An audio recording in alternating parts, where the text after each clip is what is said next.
I've been hiding the bruises for 3 months, and tonight, I made a mistake. I forgot to cover the one on my wrist. In the Silverpine pack, Omegas who show weakness become targets, and I've been someone's target since winter. The gathering hall is full of alphas in formal dress, drinking wine that costs more than my yearly wage. And I'm invisible the way I'm supposed to be. Serving. Silent. Safe. Then my sleeve rides up while reaching for an empty glass, and everything stops. Not the music. Not the conversation. Just him. Alpha Christopher Choi, the warlord of the Northern Territories, goes absolutely still across the room, his eyes locking onto the purple-black fingerprints circling my wrist like a brand. I see the exact moment his wolf surfaces, turning his eyes from dark brown to molten gold.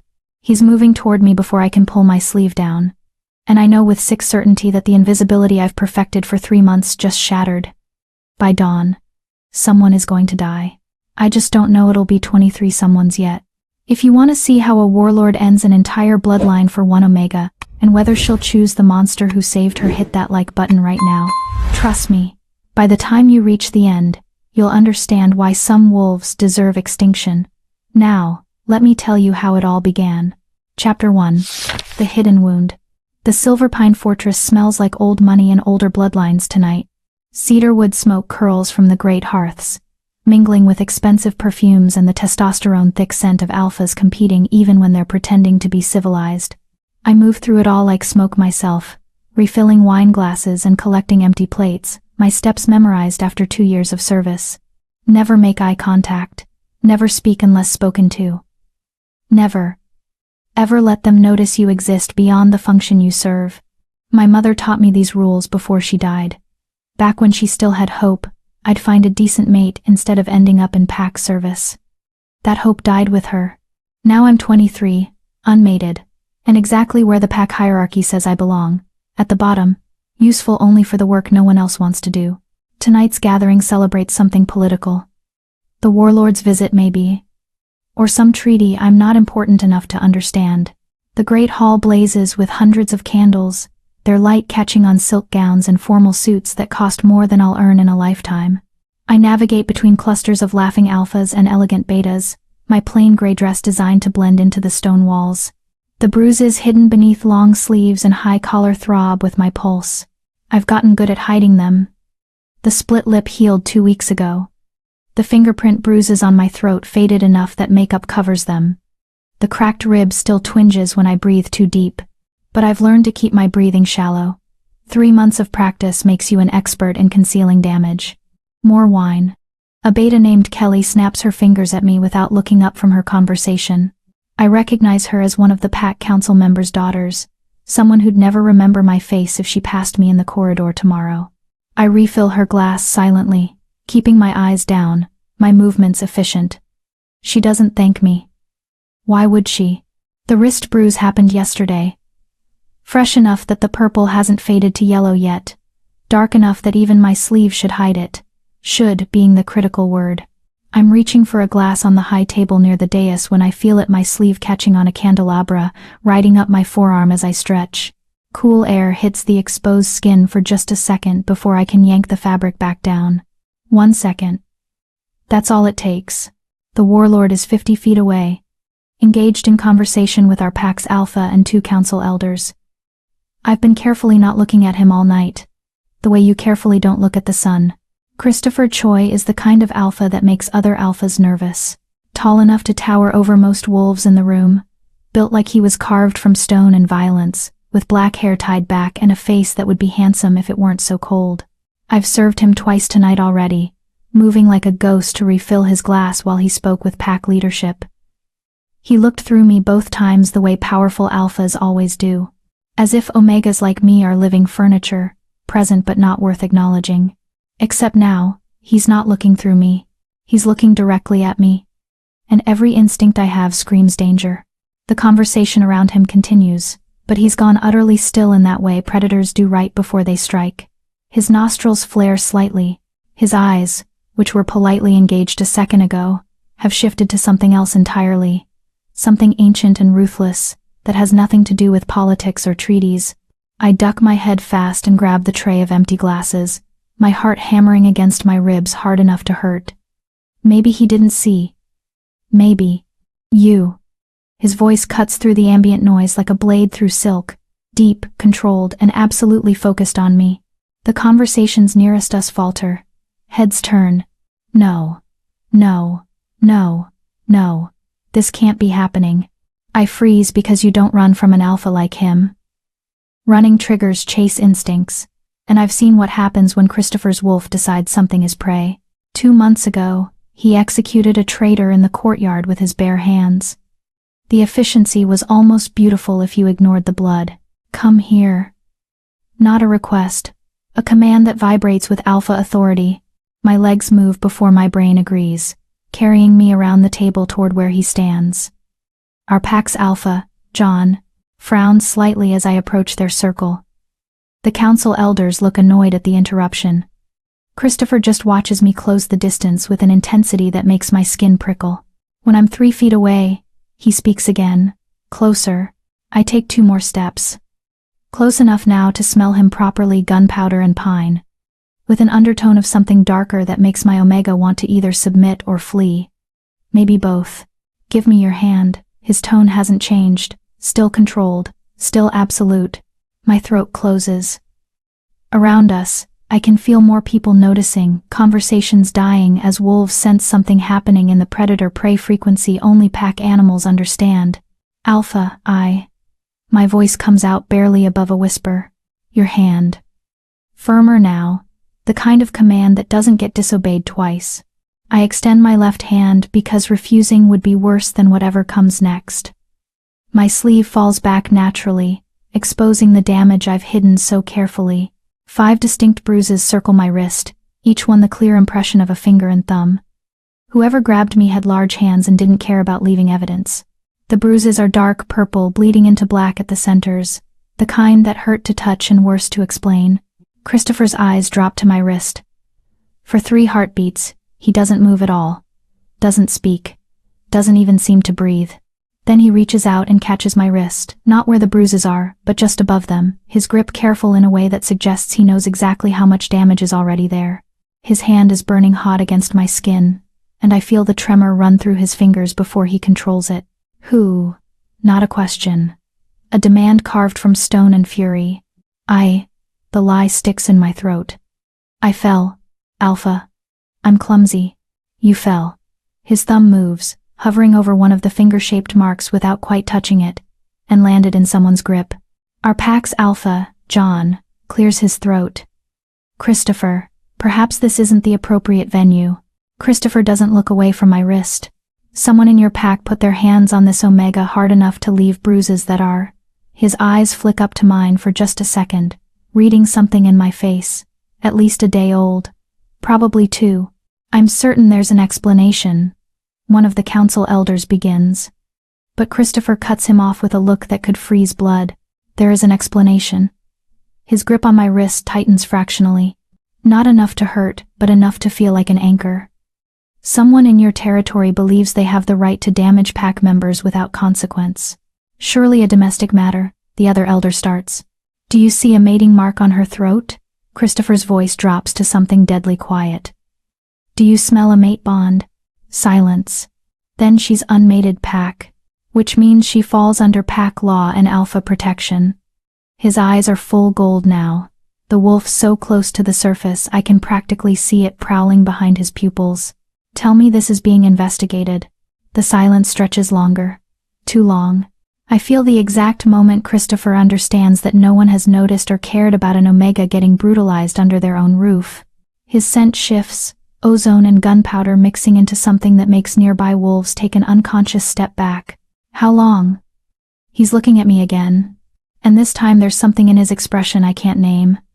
Something almost like rage, but colder, more controlled. Alpha, please. I try to pull my wrist back. His grip doesn't budge. How long? My voice cracks. 3 months. Something flickers across his face. If I didn't know better, I'd call it pain.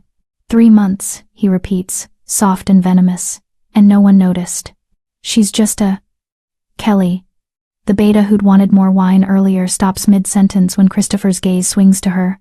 Finish that sentence, he suggests, voice mild as poisoned honey. Please. She pales and says nothing. Christopher looks back at our alpha. John. Do you have your pack under control, or do I need to demonstrate what happens when territorial alphas fail to protect their own? It's a threat delivered with perfect political courtesy, which makes it so much worse. Around the room, wolves are picking up on the tension, conversations stopping, hands drifting toward weapons they're not wearing to a formal gathering. John's jaw tightens. The matter will be investigated immediately. Good. Christopher releases my wrist finally, but the burning impression of his hand lingers.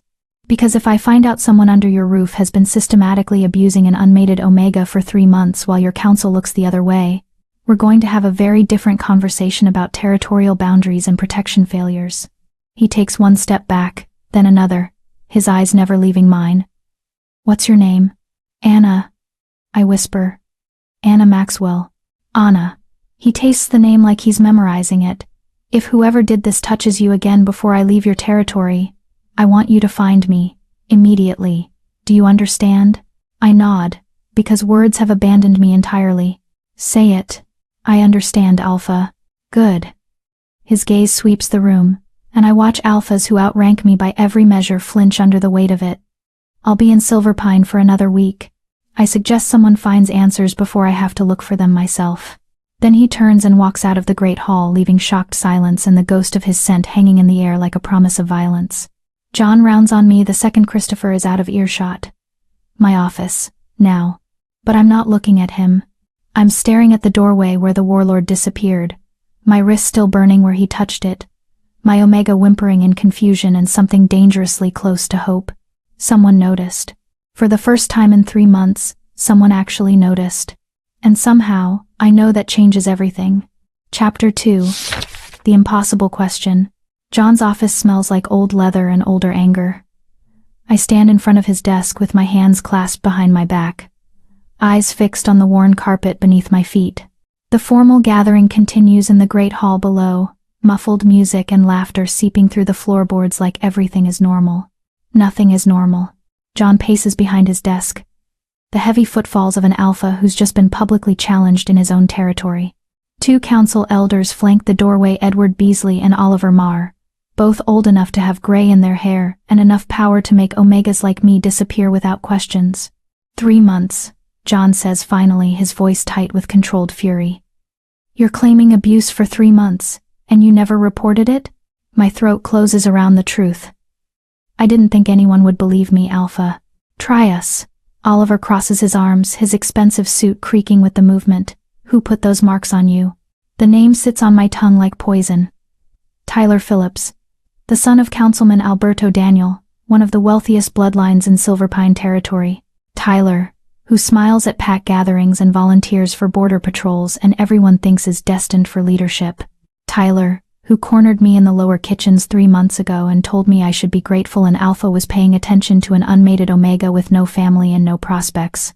I'm waiting, John says, and there's a warning in his tone that makes my wolf whimper. It was an accident, I force out. I'm sure they didn't mean. Anna. Edward's voice is softer but no less dangerous. The warlord of the Northern Territories just threatened our pack's sovereignty over bruises on your wrist. If this is some misunderstanding or exaggeration, it's not. The words escape before I can stop them, sharp with 3 months of swallowed fear and pain. It's not exaggerated. It's not a misunderstanding, and it wasn't an accident. Silence drops like a stone. Then name them, John orders. Now. My hands shake behind my back. Tyler's father is in this room. Alberto stands near the window, silent until now, but I can feel his attention like a physical weight. I want protection first, I hear myself say, and I'm as shocked as they are. Alpha Christopher offered. Alpha Christopher, John interrupts, voice dripping with disdain, is a territorial outsider who doesn't understand Silverpine's internal matters. You answer to me, not him. Then answer me this. I lift my eyes for the first time since entering the office, meeting John's gaze even though my Omega screams at me to submit.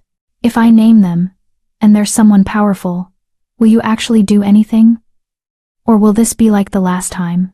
The temperature in the room drops 10 degrees. What last time? Edward asks slowly.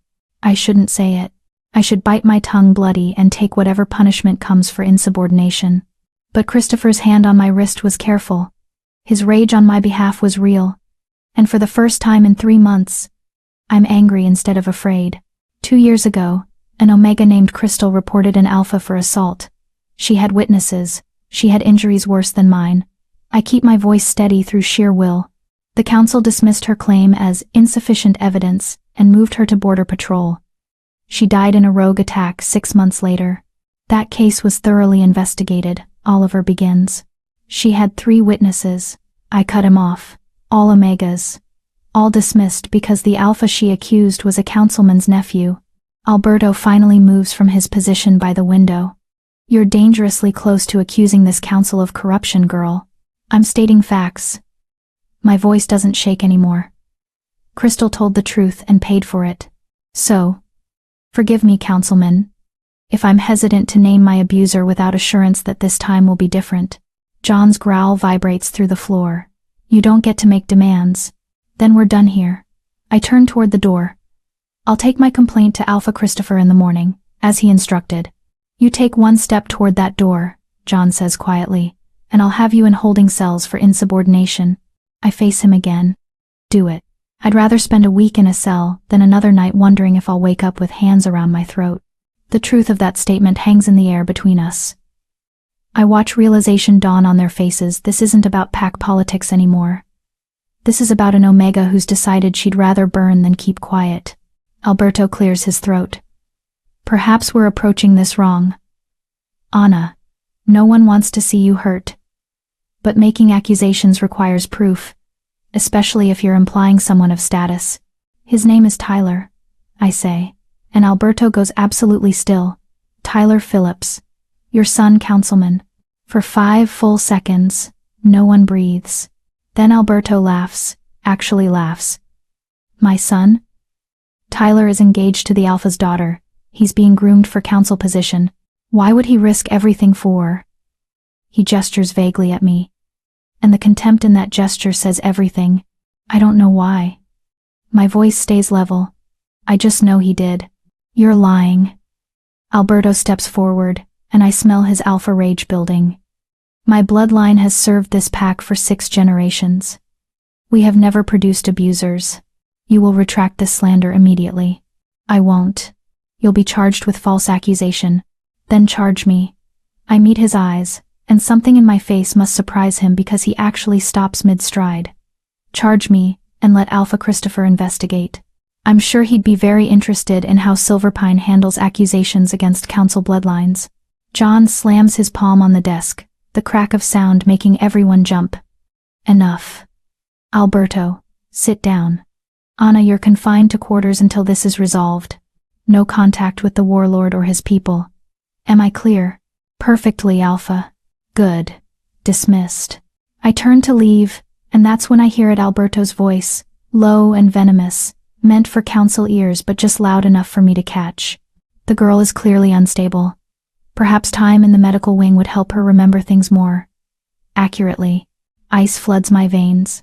The medical wing is where wolves go to be disappeared. Sedation, memory alteration. Sometimes they come back, sometimes they don't. My hand is on the door handle when I feel it, a presence outside in the corridor. Not physically there but pressing against my awareness like heat from a nearby fire. My Omega recognizes it before my human mind does. Christopher. He's close. Close enough that I can feel his alpha power bleeding through the stone walls. Taste the ozone gunpowder scent of his fury even through the door. He's been listening. I don't know how I know that, but I'm certain of it with the same certainty I have that the sun rises. He heard Alberto threaten the medical wing. He heard me name Tyler. He heard everything. The doorknob burns under my palm, suddenly fever hot, and I realize he's touching the other side of the door. His hand exactly where mine is, just 3 inches of oak between our palms. Go, his voice whispers in my head, though I don't hear it with my ears. Before they see me, I'll find you. I jerk my hand back from the door, heart slamming against my ribs. That's not possible. We're not bonded. We've barely spoken. There's no way I should be able to hear his thoughts or feel his presence like this. But my Omega knows better. She's known since the moment his hand closed around my wrist in the Great Hall. "Mate," she whispers. "That's our mate." I wrench the door open and stumble into the empty corridor, my mind reeling. There's no one there. Christopher isn't standing on the other side, but his scent hangs in the air, fresh enough that he was here seconds ago, fresh enough that he heard every word. I make it to my quarters in the servants' wing before my legs give out. The small room is exactly as I left it: narrow bed, single window, a trunk containing everything I own, safe, isolated, suddenly feeling like a cage. I sink onto the bed and stare at my wrist where the bruises throb in time with my pulse. Tyler's marks, but under them, burned into my skin in a way that has nothing to do with physical touch, is the ghost sensation of Christopher's grip, careful, protective, absolutely furious on my behalf. No one has been furious on my behalf since my mother died. I'm still sitting there, trembling with aftermath and adrenaline, when I smell it: fresh night air and pine. My window is open. I definitely closed it before the gathering. On my pillow sits a folded piece of paper, heavy cardstock that smells like him. My hands shake as I unfold it. The handwriting is bold, aggressive, each letter carved into the paper like a promise. "You told the truth. Now I know who to kill. Sleep, Anna. You're safe tonight. By tomorrow, you won't need to hide anymore. See." I read it 3 times. 4. The casual certainty of who to kill should terrify me. It doesn't. What terrifies me is how badly I want him to mean it. I fold the note carefully and tuck it under my pillow. Then I lie down, fully dressed, my back to the door, my hand wrapped around the note like a talisman. For the first time in 3 months, I fall asleep without checking the lock 5 times. For the first time in 3 months, I dream of violence that isn't mine to endure. I dream of dawn, and blood, and Christopher's eyes burning gold while Tyler screams. I wake up smiling. Chapter 3. The Protection Gambit. I wake to someone pounding on my door hard enough to rattle the frame. Gray dawn light seeps through my window, which means I slept maybe 4 hours. My hand automatically goes under my pillow where Christopher's note is hidden. "Anna Maxwell." A voice I don't recognize barks through the wood. "By order of Alpha John. You're to report to the main hall immediately." My heart lurches. I throw on a clean dress, splash water on my face, and braid my hair with shaking fingers. The bruises on my wrist look darker this morning, purple bleeding into black. I don't bother covering them. Let them see. The corridor outside my quarters is empty except for 2 guards waiting to escort me. Neither meets my eyes as we walk. Their silence feels ominous. The main hall is already full despite the early hour. Wolves crowd the Space Pack members, visiting dignitaries, Christopher's northern warriors in their dark leather armor. The morning light slanting through high windows catches on weapons that definitely weren't present at last night's gathering. This isn't a meeting. This is a trial. John sits in the Alpha's chair, on the raised dais, council members flanking him on both sides. Alberto is there, his face carved from stone. Edward and Oliver look uncomfortable. And Tyler. Tyler stands at the bottom of the dais steps, looking confused and concerned in equal measure. He's dressed impeccably as always, his blonde hair perfectly styled, his expression that of someone trying to understand why he's been summoned at dawn. When he sees me enter, his face transforms into what anyone else would call relief. I see the warning in his eyes underneath. The promise of what happens if I don't play along. "Anna." John's voice cuts through the ambient noise. "Approach." I walk forward on legs that feel disconnected from my body. The crowd parts, and I feel every eye tracking my movement, judging, weighing, deciding if I'm worth the trouble I'm causing. I stop 10 feet from Tyler, close enough to smell his cologne, expensive, cloying. It makes my stomach turn. "Last night," John begins, "you made a serious accusation against Tyler Phillips, son of Councilman Alberto Daniel. Do you stand by that accusation?" My mouth goes dry. "Yes, Alpha. Describe the nature of your complaint." This is it. The moment where I either speak or break. I can feel Tyler's eyes on me. Feel the weight of his family's power pressing down like a physical thing. I take a breath and start talking. 3 months ago, Tyler cornered me in the lower kitchens after midnight. He said I should be grateful and Alpha was interested in me. When I tried to leave, he grabbed my arm. I hold up my wrist, displaying the fading bruises from the first assault alongside the fresh ones from yesterday. These are from yesterday when he found me in the supply corridor. But there have been others. I pull down my collar, revealing the faint yellow marks on my throat that makeup can't quite hide anymore. 2 weeks ago, he choked me until I passed out. I woke up in the cold storage closet. Gasps ripple through the crowd. Tyler's expression shifts to shock and hurt perfectly performed. Anna, this is... He shakes his head, looking at John with confusion that seems absolutely genuine. Alpha, I don't understand. I've never touched her. I barely know who she is. Liar. I breathe. I understand you're upset, Tyler continues, voice dripping with sympathetic concern. Service work is difficult. The stress can cause confusion. Perhaps you've mistaken someone else for me in the dark.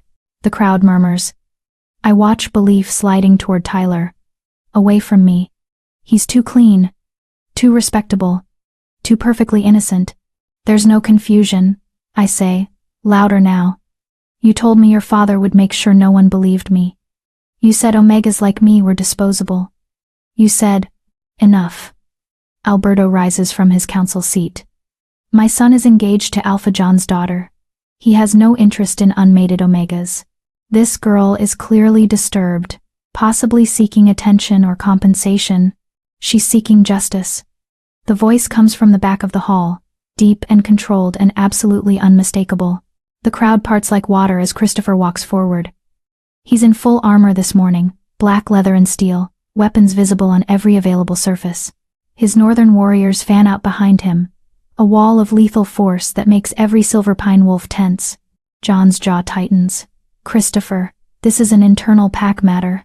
It became my matter when your council threatened to disappear her into your medical wing for telling the truth.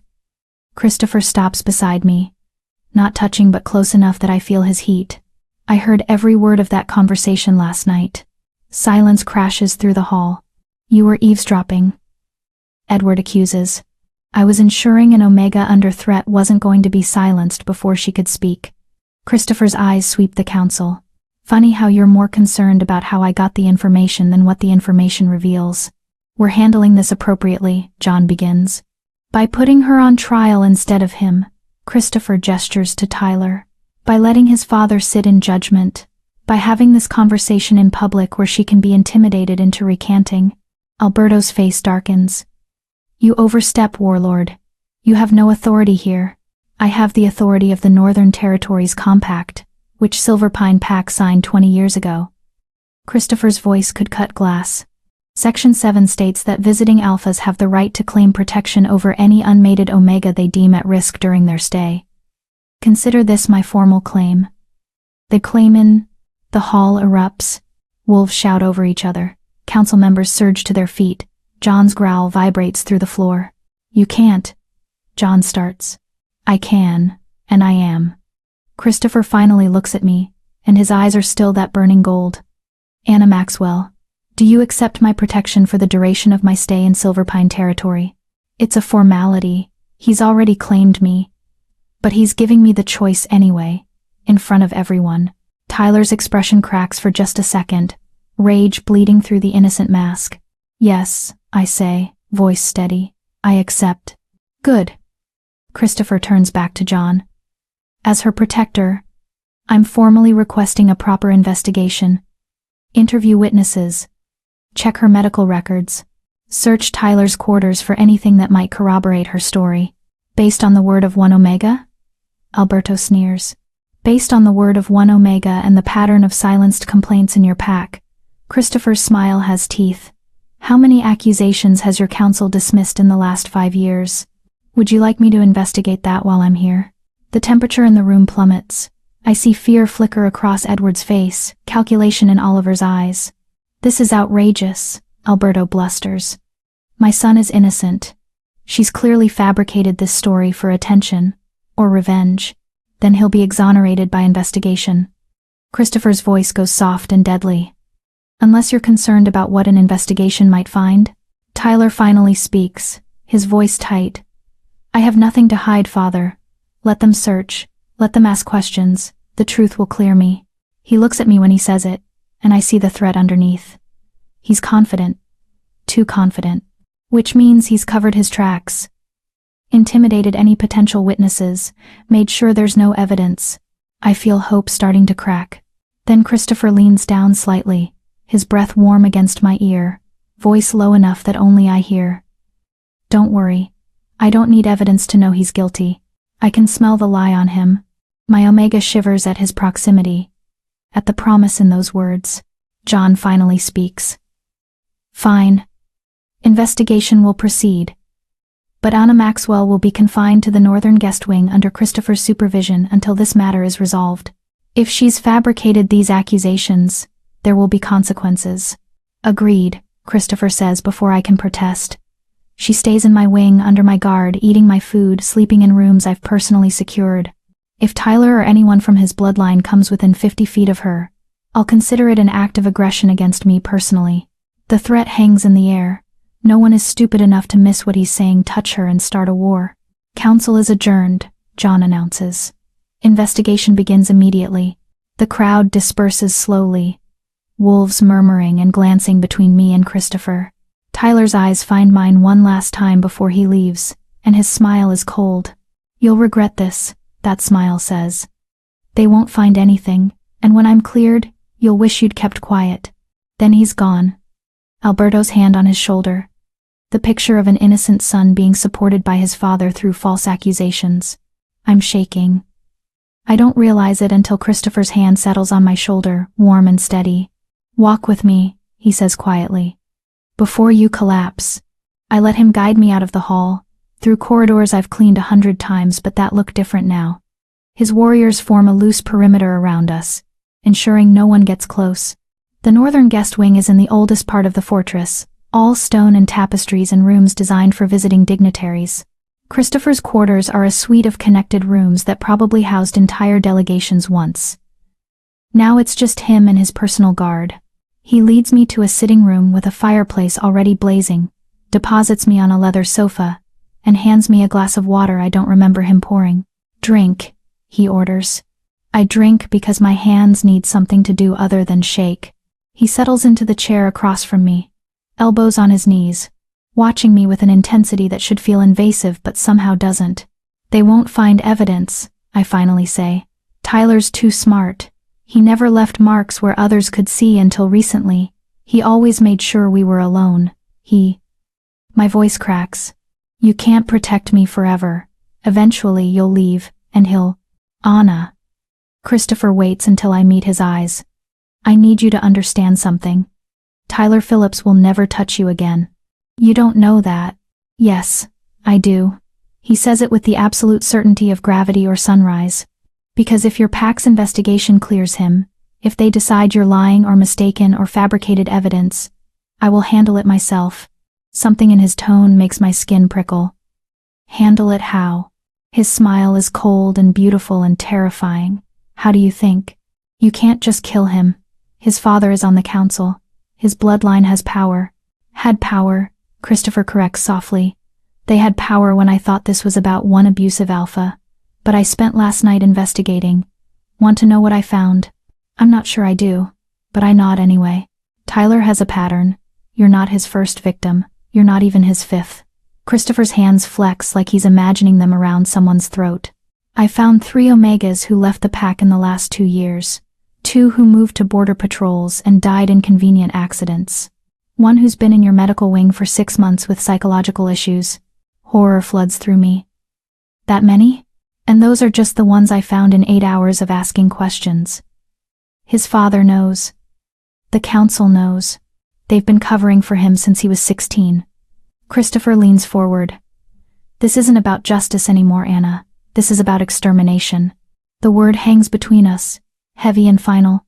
I don't understand, I whisper. Tyler's bloodline is rotten. Not just him, his father enabled it. His uncles knew and said nothing. His cousins helped cover it up. Christopher's eyes burn gold. You don't trim rot. You cut it out completely.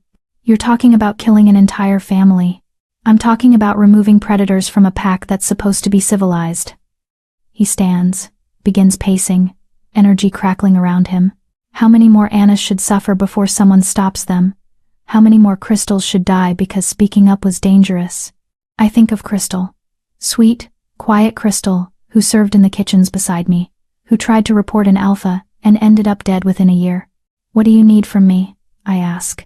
Christopher stops pacing. Permission. For what? To end this. Completely. He crouches in front of me, bringing his eyes level with mine. Your pack will investigate and clear Tyler because his bloodline owns half the council. Then you'll be blamed for false accusations. Maybe they'll banish you. Maybe worse. Or, his hand hovers near my knee, not touching but close enough to feel. Or I handle this my way. Permanently. But I won't do it without your consent. Why does my consent matter? Because this is your justice. His voice softens. I won't take it from you by acting without your approval. So I'm asking, do you want them gone? All of them? Every Phillips who knew and did nothing? I should say no. I should be horrified at the idea of genocide over abuse. Good Omegas don't want violence. Good Omegas forgive and heal and move on. But I'm not a good Omega anymore. I'm an Omega who's been beaten and choked, and told she doesn't matter for 3 months while everyone looked away. I meet Christopher's burning gold eyes. Yes, I whisper. I want them gone. His smile is sharp and satisfied. Good. Then let the investigation play out. Let them think they've won. And when they clear Tyler, he stands, and I feel his alpha power rolling off him in waves. I'll show them what happens when warlords lose patience. When? I ask. New moon. 3 nights from now. He offers me his hand. Until then you stay here, safe, eating real food, sleeping without fear. Can you do that? I take his hand and let him pull me up. His grip is careful around my bruised wrist, but I feel the strength underneath, the leashed violence waiting for direction. I can do that, I say. Good. He doesn't let go of my hand immediately. One more thing. You'll feel me sometimes. Sense my location. Maybe hear my thoughts. My breath catches. I already do. Last night, outside John's office. I know. His thumb brushes across my knuckles. It's the bond starting. Not complete yet, but beginning. You feel it? Yes. Does it frighten you? I should say yes. We barely know each other. This is happening too fast, too intense. But my Omega is practically purring with satisfaction. No, I admit. It doesn't frighten me. Then rest. Heal. His eyes search my face. In 3 days, an entire bloodline will answer for what they did to you. And every Omega before you. I need you strong enough to watch them fall. He means it. Every word. I'll be strong enough. I promise. I know you will. He finally releases my hand. My warriors are stationed outside. Food will be brought. If you need anything, I'll call for you. I finish. His smile is warmer this time, almost fond. We're going to be terrifying together, Anna Maxwell. Then he's gone, leaving me alone in rooms that smell like him and safety and the promise of violence. I sink back onto the sofa and stare at my bruised wrist. 3 days. 3 days until Tyler Phillips learns that some Omegas bite back. I can wait 3 days. I've waited 3 months. What's 72 more hours? Chapter 4. The confession extracted. The investigation lasts exactly 2 days before it becomes a joke. I watch it unfold from Christopher's quarters like observing a play where everyone already knows the ending. Warriors come and go, reporting back with tight expressions and clenched fists. Each report is the same. No evidence, no witnesses willing to talk. Nothing that proves Tyler Phillips is anything but a model pack member.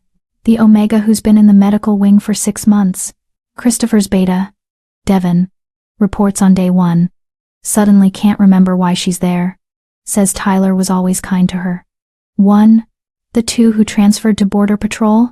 Another warrior, Peter, shakes his head. 1 claimed she left for better opportunities. The other wouldn't speak to us at all. Looked terrified the whole time. They got to them. I say from my position by the window. Tyler's family threatened them or paid them. Or they're too frightened to speak because they saw what happened to Crystal. Christopher finishes. He's been prowling the sitting room for an hour, restless energy crackling off him. Either way, the investigation is designed to fail. He's right. By the evening of the second day, John summons us both to his office with the kind of formal curtness that means he's already made up his mind. The office looks the same as it did 2 nights ago, but the atmosphere is different, victorious. Alberto sits in one of the chairs looking smug. Edward and Oliver won't meet my eyes. Tyler stands behind his father, the picture of wounded innocence. The investigation is complete, John announces without preamble. We found no evidence supporting Anna's accusations. No witnesses, no physical proof, no pattern of behavior suggesting Tyler Phillips is anything but an exemplary pack member. My stomach drops even though I expected this. Furthermore, John continues, we found evidence suggesting Anna has a history of attention-seeking behavior. Multiple supervisors noted she was often dramatic about minor injuries. One reported she once claimed to have fallen downstairs when questioned about a bruise, then later suggested another servant pushed her. That's not, I start, but Christopher's hand on my shoulder stops me. Let him finish, Christopher says quietly, but his scent has turned to ozone and violence. Given the lack of evidence and Anna's apparent history of fabrication, the council has decided Tyler Phillips is innocent of all charges. John's eyes fix on me, cold and final.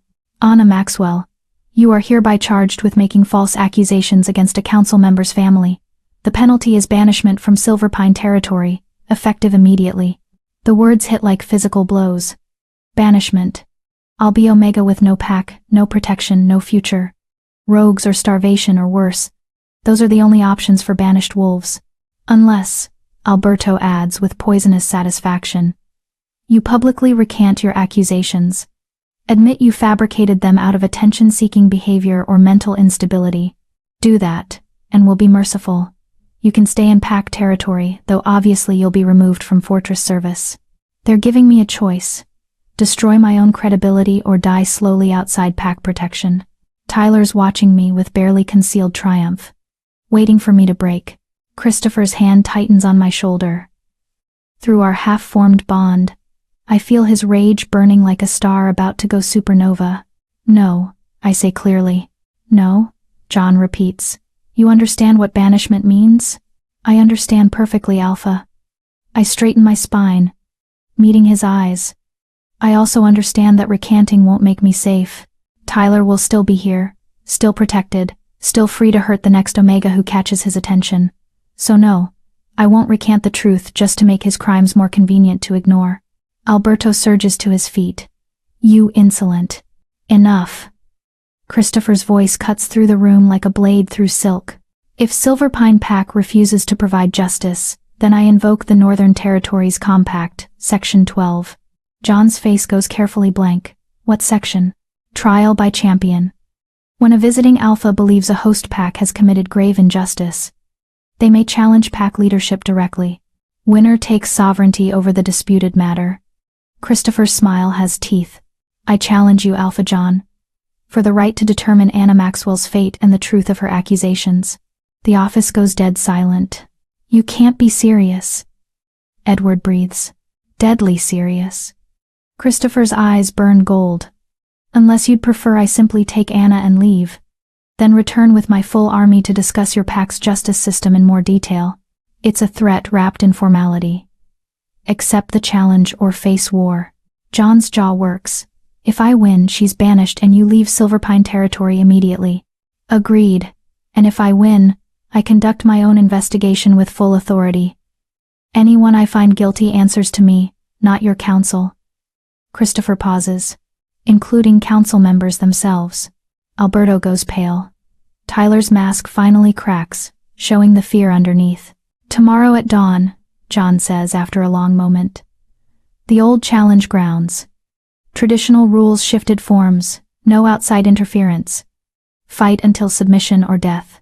Perfect. Christopher turns, keeping his hand on my shoulder, guiding me toward the door. We'll see you at dawn, Alpha. We're halfway down the corridor before I find my voice. You can't fight him. John is weaker than me. Christopher says it like stating a fact. I've fought worse alphas than him and won. But if you lose, I won't. He stops, turning to face me fully. His hands come up to cut my face, careful around the fading bruises. Anna, I need you to trust me. Can you do that? His eyes are so gold, they barely look human anymore. I can feel his certainty through the bond. Solid as stone.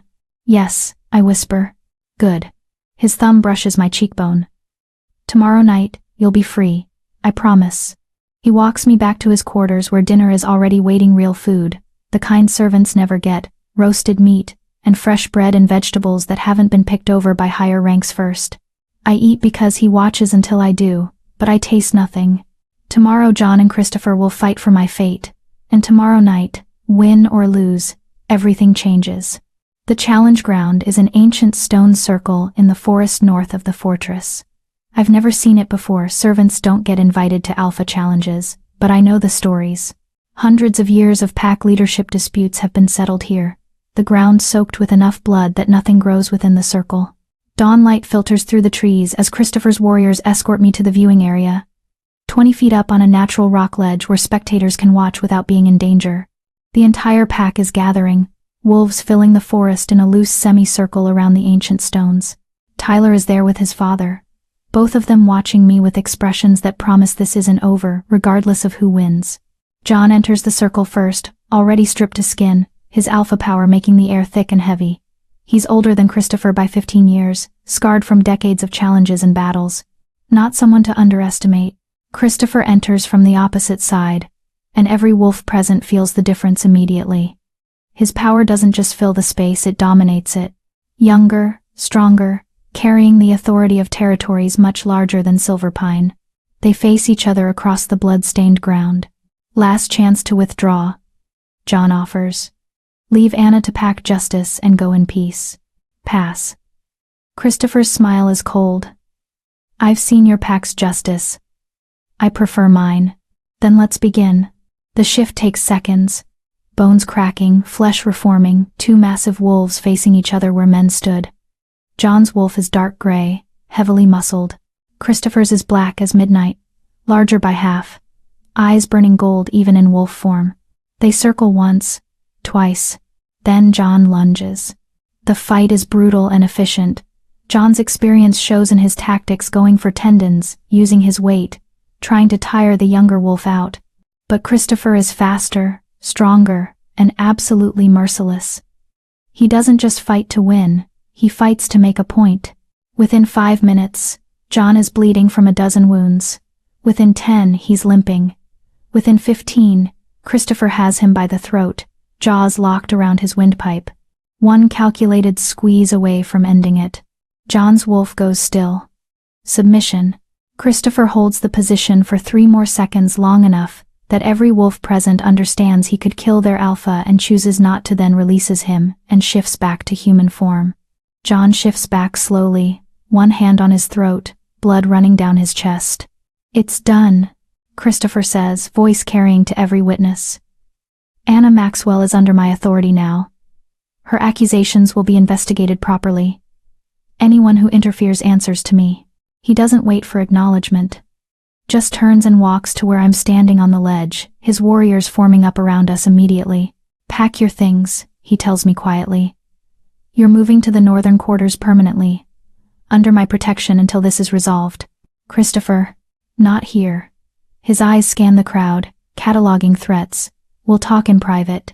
But as we walk back through the forest, I see it, Tyler and Alberto standing together, their expressions no longer smug. Now they just look calculating. Dangerous. That night, Christopher sits across from me in the northern quarters, cleaned of blood but still radiating post-battle energy. They'll come for you now, he says bluntly. Not openly. But they know I won't stay in Silverpine forever. They're patient. They'll wait until I leave, then make you disappear. I know. I've been thinking the same thing all day. So here's what's going to happen. He leans forward, elbows on his knees. Tomorrow night is the new moon. I'm going to handle Tyler and his bloodline permanently, but I need to know, truly know, that this is what you want.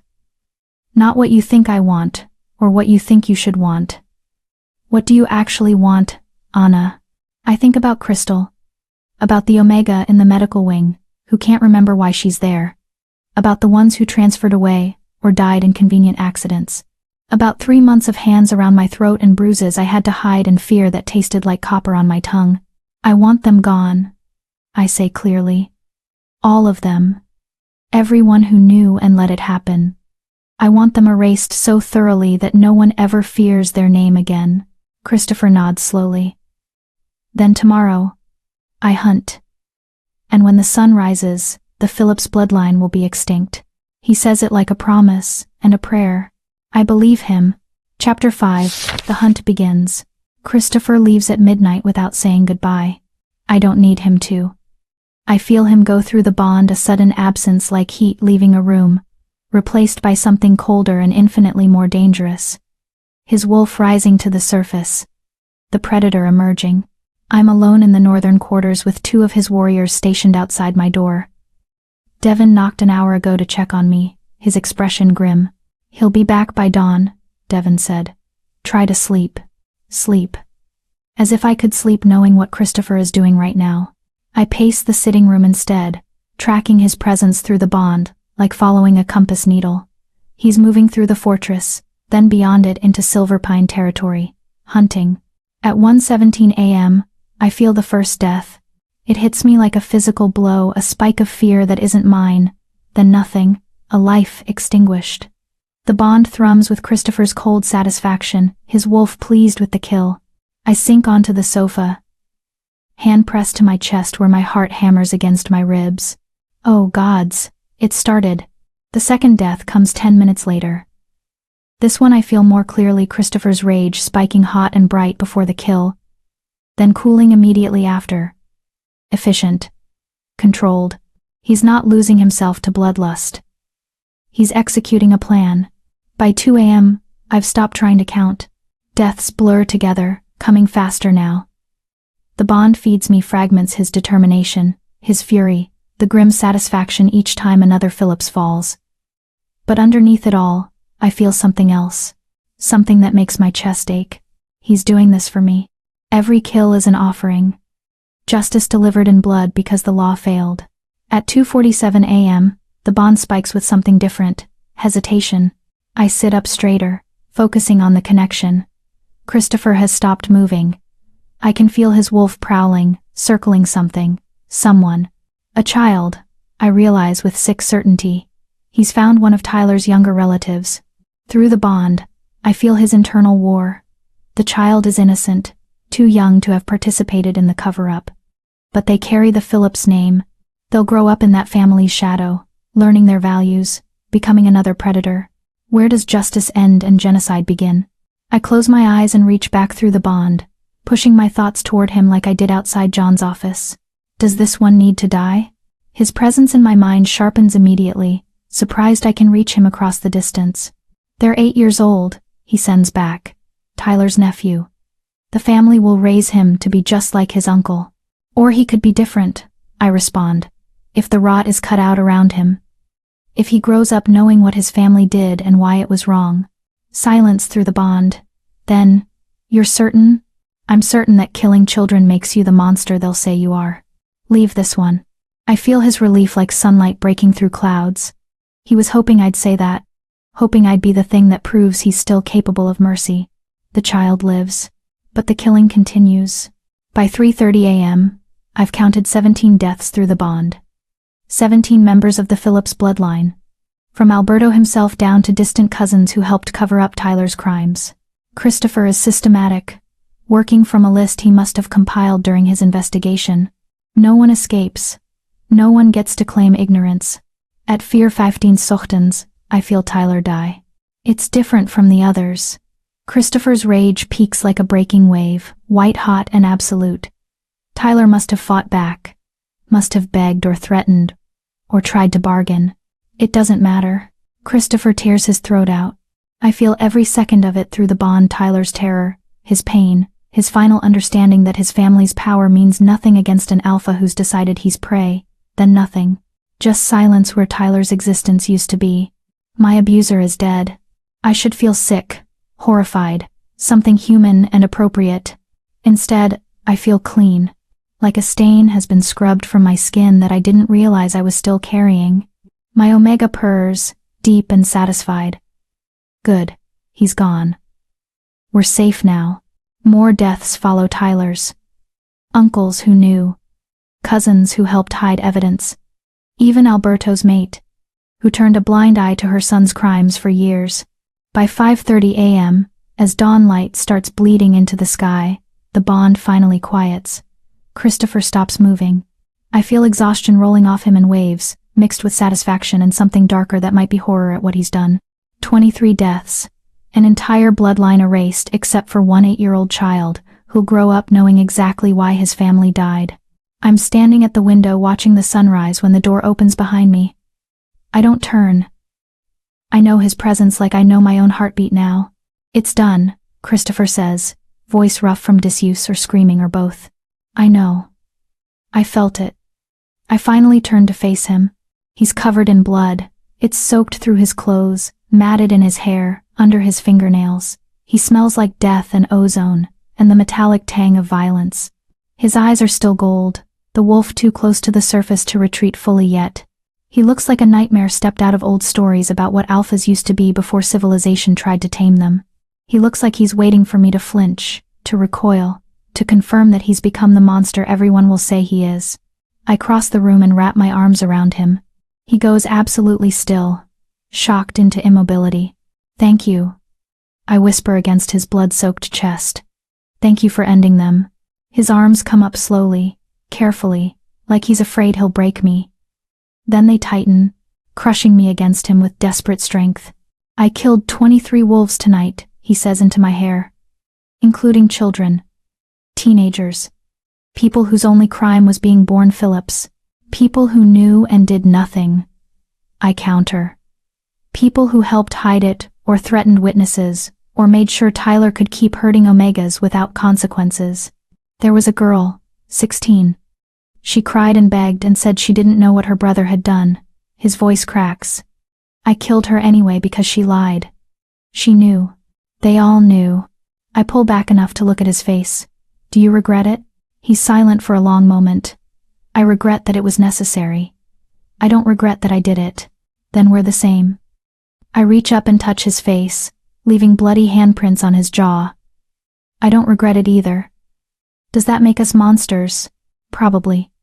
His hand covers mine, pressing it harder against his face. But I'd rather be a monster who protects you than a civilized alpha who lets predators hide behind family names and council seats. The pack will demand answers, I say. John will have to respond. Let them demand. Christopher's eyes burn into mine. I'm the warlord of the Northern Territories. I've claimed you under protection laws. If Silverpine wants war over 23 dead predators, I'll give them one they won't survive. He means it, would burn this entire pack to ash rather than let anyone punish me for speaking truth. Come on, I say, tugging him toward the bathing room. You need to wash. Before anyone sees you like this. He lets me lead him, docile in the aftermath of violence. I fill the copper tub with hot water from the cistern, and he strips mechanically, dropping blood-soaked clothes in a pile that I'll burn later. When he sinks into the water, it immediately turns pink. I kneel beside the tub with a cloth and soap, and start washing blood from his hair, his face, his hands that killed for me. Why are you doing this? He asks quietly. Because you did something terrible and necessary, and you shouldn't have to face it alone. I scrub at a particularly stubborn stain on his temple. Because you gave me justice when no one else would. Because...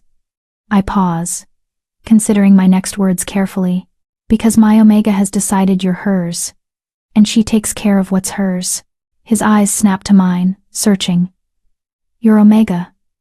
Not you? Me too, I admit. Both of us. We choose you, Christopher. Monster and all. He catches my wrist, the one still marked with fading bruises from Tyler, and brings it to his lips. Kisses each finger-shaped mark with devastating gentleness. I would have killed 100 Phillips for you, he murmurs against my skin. 1,000. However many it took to make you safe. I know. And I do. I feel it through the bond. His absolute certainty that my safety matters more than his soul. We stay like that until the water goes cold, and the blood is washed away. Until he looks almost human again, instead of like something that crawled out of Wolf's oldest nightmares. Dawn is fully broken when he finally climbs out of the tub. I hand him clean clothes and watch him dress, both of us silent with the weight of what comes next. They'll find the bodies soon, he says. The council will convene. They'll accuse me. Let them. I straighten his collar with steady hands. You won the challenge. You have authority over my case now. They can't touch you without starting a war they'll lose. They can try to separate us, send you away for your own safety or some political. I'm not going anywhere. I meet his eyes. Where you go, I go. We're bonded now, aren't we? Even if it's not complete yet. His hand comes up to cup my face. The bond won't be complete until I mark you properly. Until you choose it fully, knowing what I am, what I've done. I already know what you are. I turn my head and press a kiss to his palm. You're the alpha who heard me say his name and decided an entire bloodline should burn. You're the monster who saved me. Anna, mark me. The words come out fierce and certain. Complete the bond. Make it so permanent that they can't separate us even if they try. His pupils blow wide, gold bleeding into the whites of his eyes. You don't know what you're asking. I know exactly what I'm asking.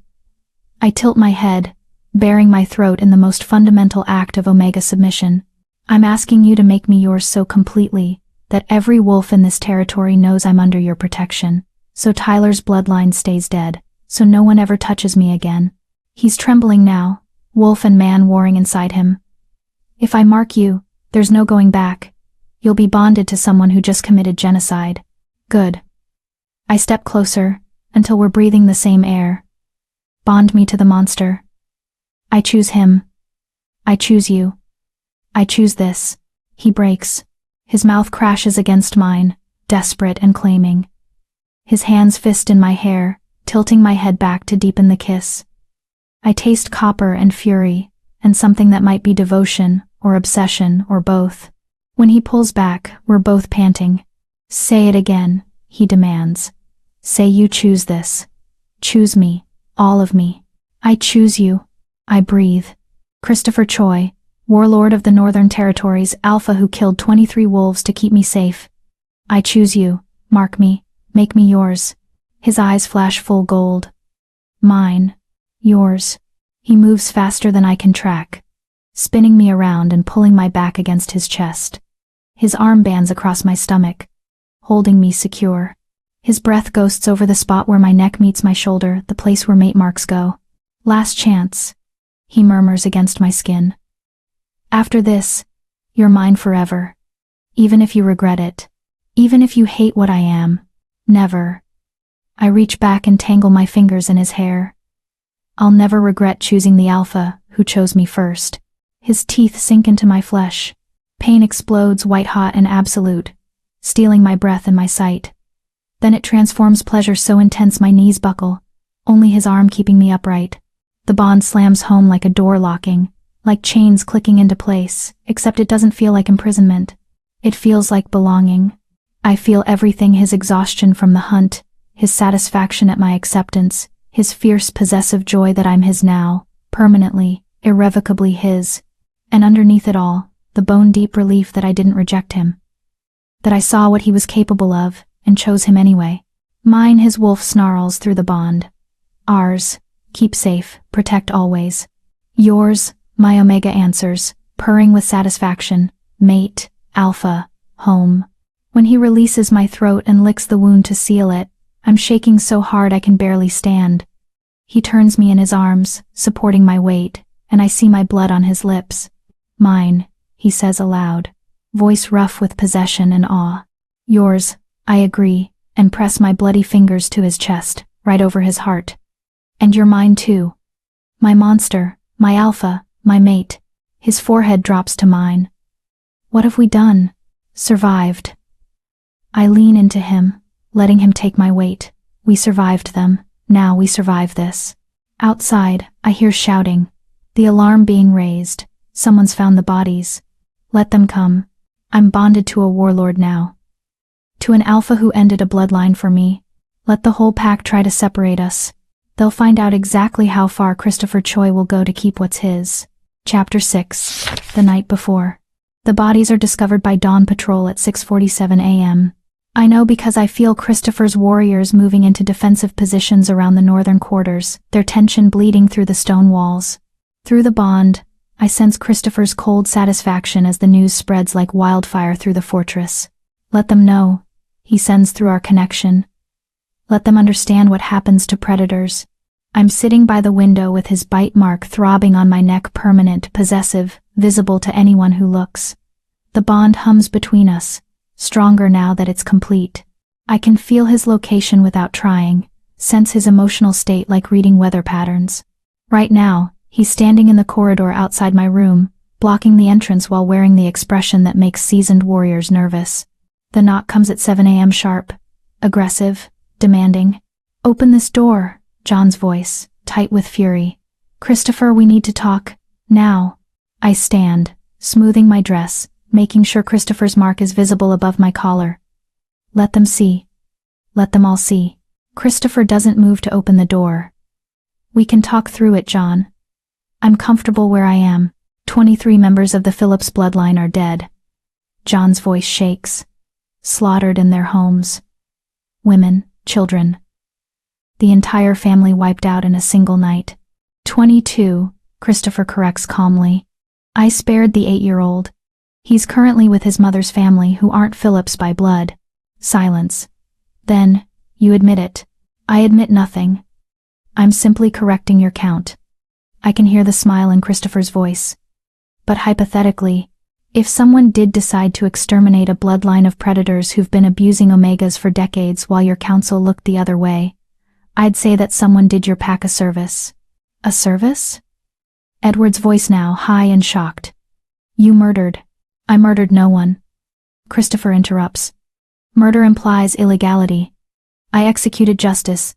That your pack was too corrupt or too cowardly to deliver. There's a difference." "This is insane," Oliver says. "You can't just. The Northern Territories Compact doesn't give you authority to." Section 7, Clause 4, Christopher recites.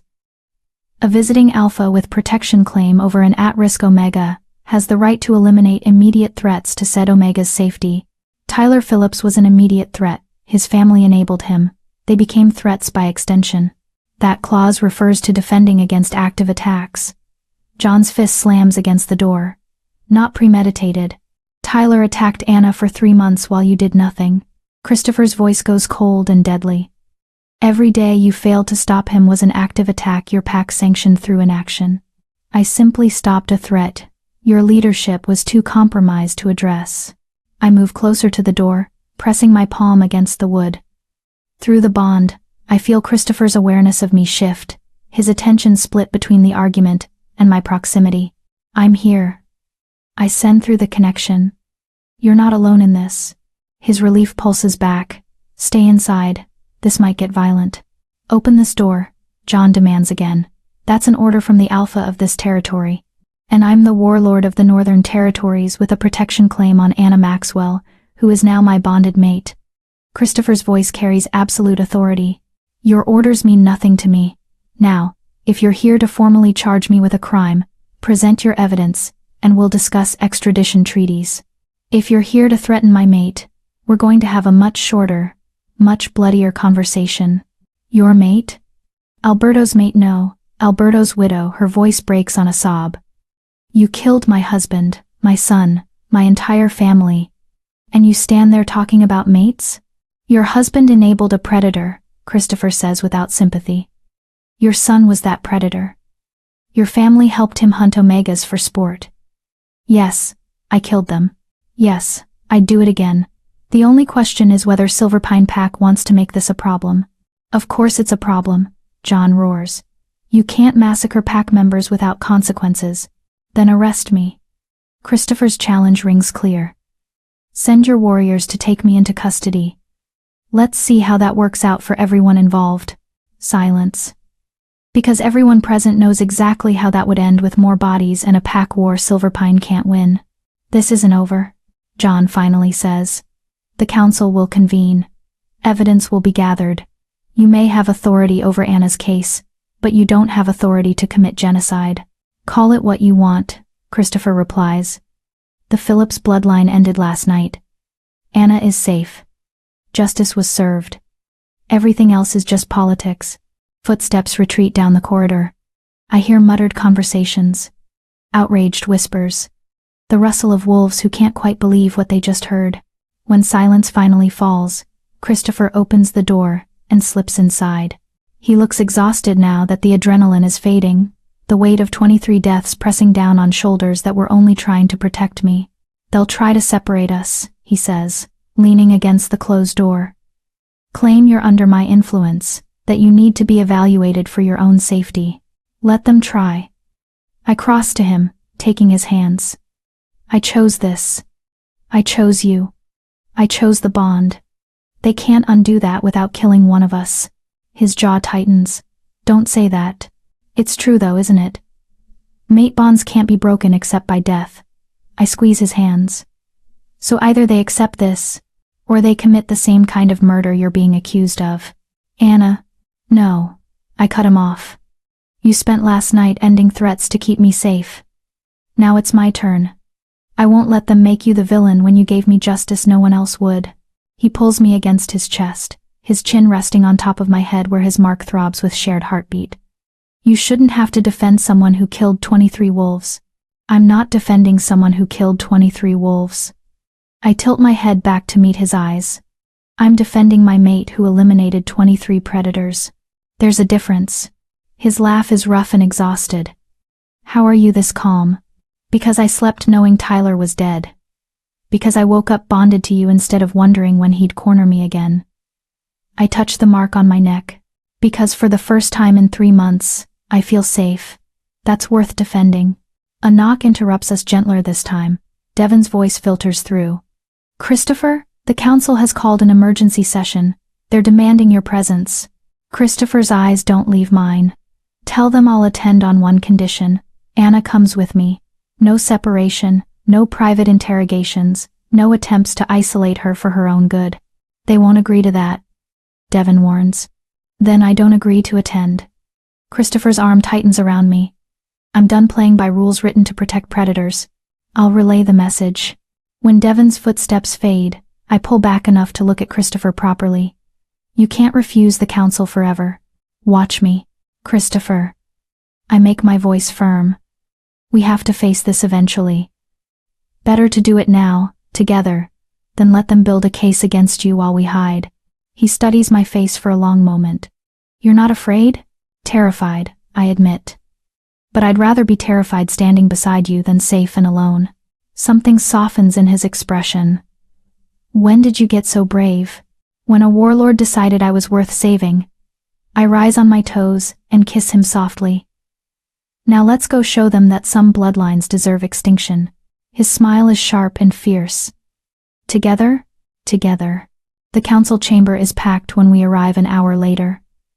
Not just council members but pack leadership, visiting dignitaries who haven't fled yet, and what looks like half the fortress staff. Everyone wants to see the warlord who committed genocide face consequences. Everyone wants to see if I'll recant my story now that Tyler's family can't defend themselves. Christopher enters first, his hand wrapped around mine, making our bond obvious. His warriors flank us 10 of his best, armed and ready despite this being a supposedly peaceful council session. The mark on my neck is visible to everyone. I made sure of it. Let them see that I chose this, that I chose him. John sits in the Alpha's chair, looking like he aged a decade overnight. The remaining council members flank him, Edward, Oliver, and 3 others whose names I've never bothered to learn. Alberto's widow sits in the gallery, red-eyed and shaking with grief or rage or both. Christopher Choi, John begins formally. You stand accused of murdering 23 members of Silver Pine Pack, without trial, without authority, and without cause. How do you answer? Not guilty. Christopher's voice carries easily. On all counts. Murmurs ripple through the crowd. You admitted to killing them, Edward says. You admitted it this morning in the corridor. I admitted to correcting your body count. Christopher interrupts. That's not the same as a confession. But let's say, hypothetically, someone did eliminate the Phillips bloodline last night. Let's examine whether that constitutes murder.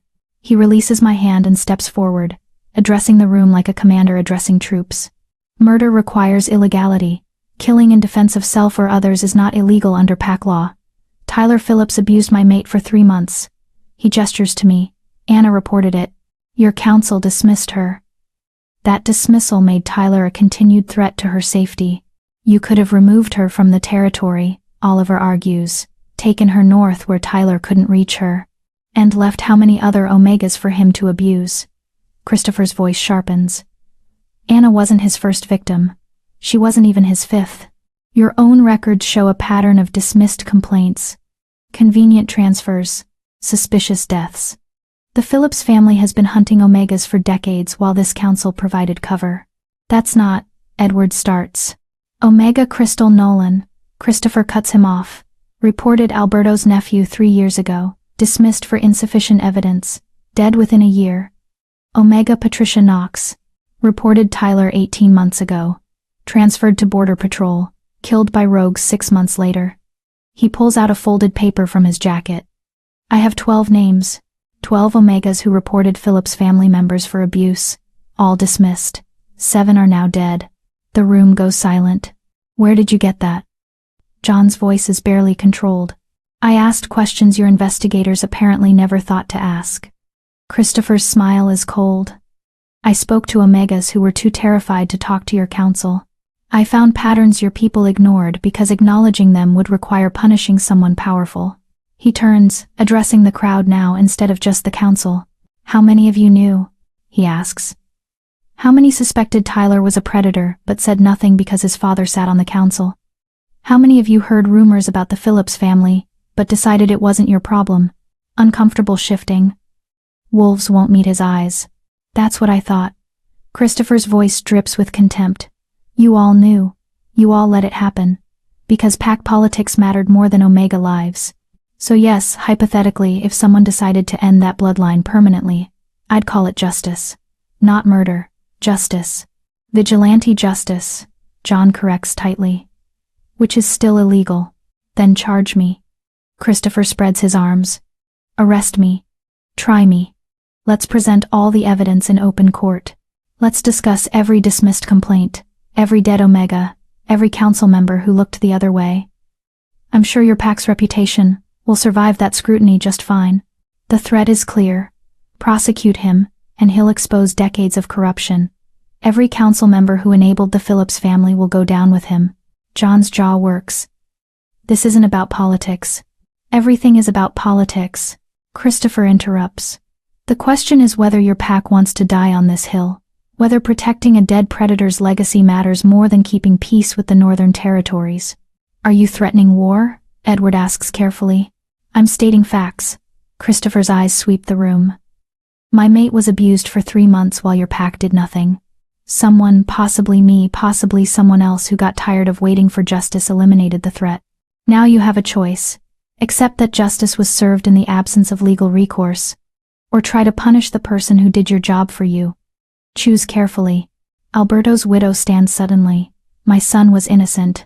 That girl is lying. Your son was a predator, I say. And every eye swings to me. My voice shakes but doesn't break. He hurt me. He hurt others before me.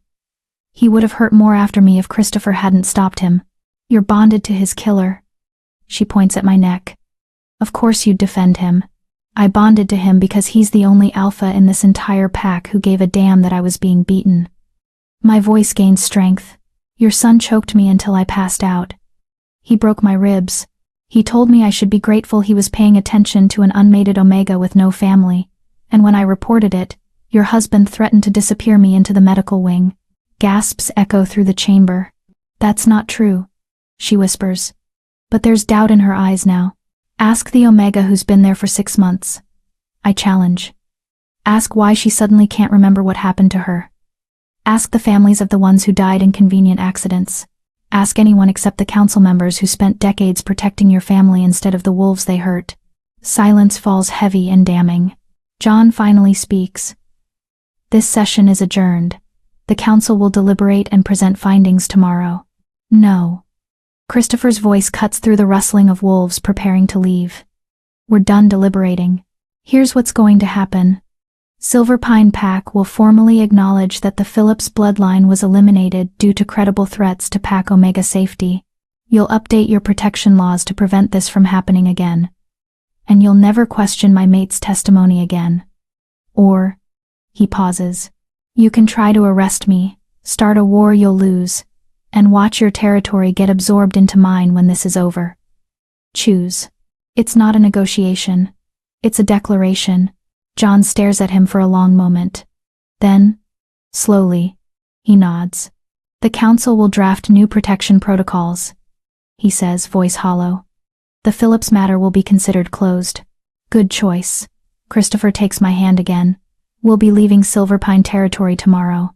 I suggest you use the time to figure out how many other predators are hiding in plain sight. He turns and walks out, pulling me with him, his warriors forming up around us. Behind us, I hear the explosion of conversation, arguments, accusations.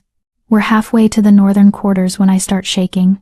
Christopher stops immediately, pulling me into an alcove away from curious eyes. Anna? We won, I whisper. They're actually letting us walk away. Of course we won. He cups my face carefully. They had no choice. Fighting us means exposing everything they've hidden. They chose survival over pride. Tyler's really gone. His family's gone. No one's coming after me. No one's coming after you. He confirms. You're safe. Finally. Actually safe. The reality crashes over me and I'm crying, clutching at Christopher's shirt while 3 months of fear and pain and terror pour out in shaking sobs. He holds me through it. One hand in my hair, the other around my waist, anchoring me while I fall apart. I've got you, he murmurs.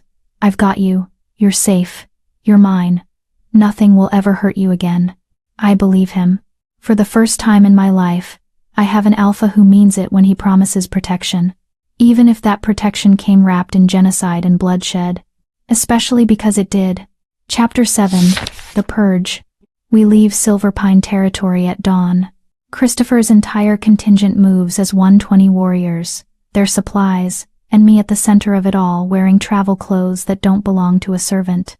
Fine wool, leather boots that fit properly, a cloak lined with fur that smells like him. His mark on my neck is still fresh enough to ache with every heartbeat. The pack gathers to watch us go, not to mourn or protest, just to bear witness. John stands at the fortress gates with what's left of his council, expression unreadable. Some wolves look relieved we're leaving. Others look terrified of what we've exposed. A few Omegas watch from the servant quarters windows. I catch Crystal's sister's eye. She mouths thank you before disappearing back inside. Tyler's gone. Alberto's gone. The entire bloodline that hunted Omegas for sport is extinct. I should feel guilty. Shouldn't I? I don't. Christopher rides beside me, his horse matching pace with mine. Through the bond, I feel his alertness, his readiness for ambush or last-minute treachery. But Silverpine Pack lets us leave without incident. They're too busy burying their dead and rewriting their laws to start a war they'd lose. How do you feel? Christopher asks once the fortress disappears behind trees. Free, I answer honestly. Lighter. Like I can breathe fully for the first time in months. His hand reaches across the space between our horses, fingers brushing mine. No regrets? About bonding to you? Never. I squeeze his hand. About what had to happen for us to get here. I regret that it was necessary. I don't regret that you did it. He nods, something easing in his expression. We've had this conversation 3 times since the purge. He keeps asking because he needs to know I'm not going to wake up one day and realize I'm bonded to someone capable of genocide. I keep answering because I need him to understand. I chose this. I chose him. I'd choose him again. The Northern Territories are 3 days' ride from Silverpine. Christopher's lands span mountain ranges and old forests, territory he won through challenges and strategic alliances. His fortress is built into a mountain itself, stone and iron, and defensive positions that have never fallen to siege. It's not like Silverpine, he warns, as we make camp the first night. It's harsher. Colder. My pack is military first. Political second. You'll be expected to. To what? I interrupt. Be your mate? I already am. Be Pack Omega? I've been a servant for years. I know how to work. You're not a servant anymore. His voice is firm. You're the warlord's mate. That comes with authority, respect, protection. No one touches you. No one commands you. You answer to me and only me. The possessiveness should bother me. It doesn't. After 3 months of being Tyler's target, being Christopher's priority feels like safety instead of imprisonment. What if they don't accept me? I ask quietly. What if they think I'm just some Omega you claimed during a territorial visit? What if… Anna… He cups my face, making me meet his eyes. I killed 23 wolves for you. My pack will accept you or they'll answer to me. There is no third option. I lean into his palm. You can't threaten everyone who looks at me sideways. Watch me. He means it. Through the bond, I feel his absolute conviction that anyone who threatens me forfeits their life. It should be terrifying. It's not. Maybe that makes me as much a monster as him. We reach the Northern Territories on the third day. The fortress rises from the mountainside like it grew there, all dark stone and iron gates, defensive towers watching the approaches. Wolves patrol the walls, warriors in black leather with weapons that aren't decorative. This is a military installation first, a political center second. The gates open before we reach them. Christopher's second-in-command, a scarred beta named Carlton, meets us in the courtyard with a full honor guard. Warlord. Carlton's eyes flick to me, taking in the mark on my neck, the way Christopher keeps me close. Welcome home. I see you've brought a guest. My mate, Christopher corrects. Anna Maxwell. She's to be treated with the same authority as myself. Anyone who forgets that answers to me personally. Carlton's eyebrows rise, but he bows smoothly. Understood. Welcome, Anna. The northern wing has been prepared for your arrival. The fortress interior is sparse compared to Silverpine, function over decoration, weapons on walls instead of tapestries. Wolves stop and stare as we pass, their surprise obvious. Christopher doesn't bring mates home. Christopher doesn't bond casually. Christopher just committed genocide for an Omega none of them have met. The whispers start immediately. We reach the northern wing, Christopher's personal quarters, apparently. Rooms that are his alone, never shared. The inner sanctum where only trusted few are allowed. He opens the door and gestures me inside first. The space is surprisingly warm. A fire burns in the hearth, furs cover the floor, and someone has placed fresh flowers on the table despite this being a military fortress. The bed is massive, clearly built for an alpha of Christopher's size. Our bed now. It's not much, Christopher says, suddenly uncertain, in a way I've never seen him. I don't entertain. Don't have guests. It's perfect. I turn to face him. It's ours. That's all that matters. Relief floods through the bond. He was nervous. The warlord who ended a bloodline without flinching was nervous about whether I'd like his quarters. I love him a little more for that vulnerability. There will be a formal introduction tonight, he continues. The pack needs to meet you, acknowledge the bond officially.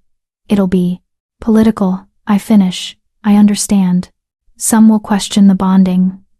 They'll think I acted impulsively or that you manipulated. Let them think what they want. I cross to him and take his hands. I'm not going anywhere. And I'm not afraid of your pack. You should be. His jaw tightens. These aren't civilized council wolves. They're warriors, killers. They've survived by being harder and meaner than everyone else. Then they'll understand why you did what you did. I meet his eyes. Warriors understand protecting their own. They'll understand that Tyler needed to die, that his family enabled him, that justice required bloodshed. I hope you're right. I am. I rise on my toes and kiss him softly. Now show me around before this formal dinner. I want to see your territory. He relaxes slightly, the tension bleeding out of his shoulders. As you wish, mate. The title makes my Omega purr with satisfaction. The formal introduction happens in the Great Hall at sunset. The space is packed with warriors, Christopher's officers, territorial commanders, the alphas who swore loyalty to him over the years. Easily 200 wolves, all watching as Christopher leads me to the raised platform where his chair sits. Not a throne exactly, more like a command position. He stands before his assembled pack, one hand wrapped around mine, making our bond obvious. This is Anna Maxwell, he announces, voice carrying to every corner. My mate. Bonded 3 days ago in Silverpine territory under circumstances I'm sure you've all heard about by now. Murmurs ripple through the crowd. They've definitely heard. Some of you will question the timing, Christopher continues. Some will wonder if I acted rashly. Let me be clear. I found my mate being abused by a predator whose family had been hunting Omegas for decades. When her pack refused justice, I delivered it myself. 23 Phillips family members died. I don't regret it, I'd do it again. Silence. Then Carlton steps forward. The Phillips bloodline? He asks carefully. The entire bloodline? Every member who knew and did nothing. Christopher confirms. Everyone who helped cover it up. Everyone who threatened witnesses. Or bribed officials. I investigated. I judged. I executed. More silence. Then, surprisingly, Carlton nods. About damn time someone did, he says. We've been hearing stories about Silverpine's Omega problem for years. Good riddance. Agreement rumbles through the hall. Not universal, some wolves look uncertain, concerned about the political implications. But most seem satisfied that predators got what they deserved. Anna is pack now, Christopher says firmly. My authority is her authority. Anyone who threatens her threatens me.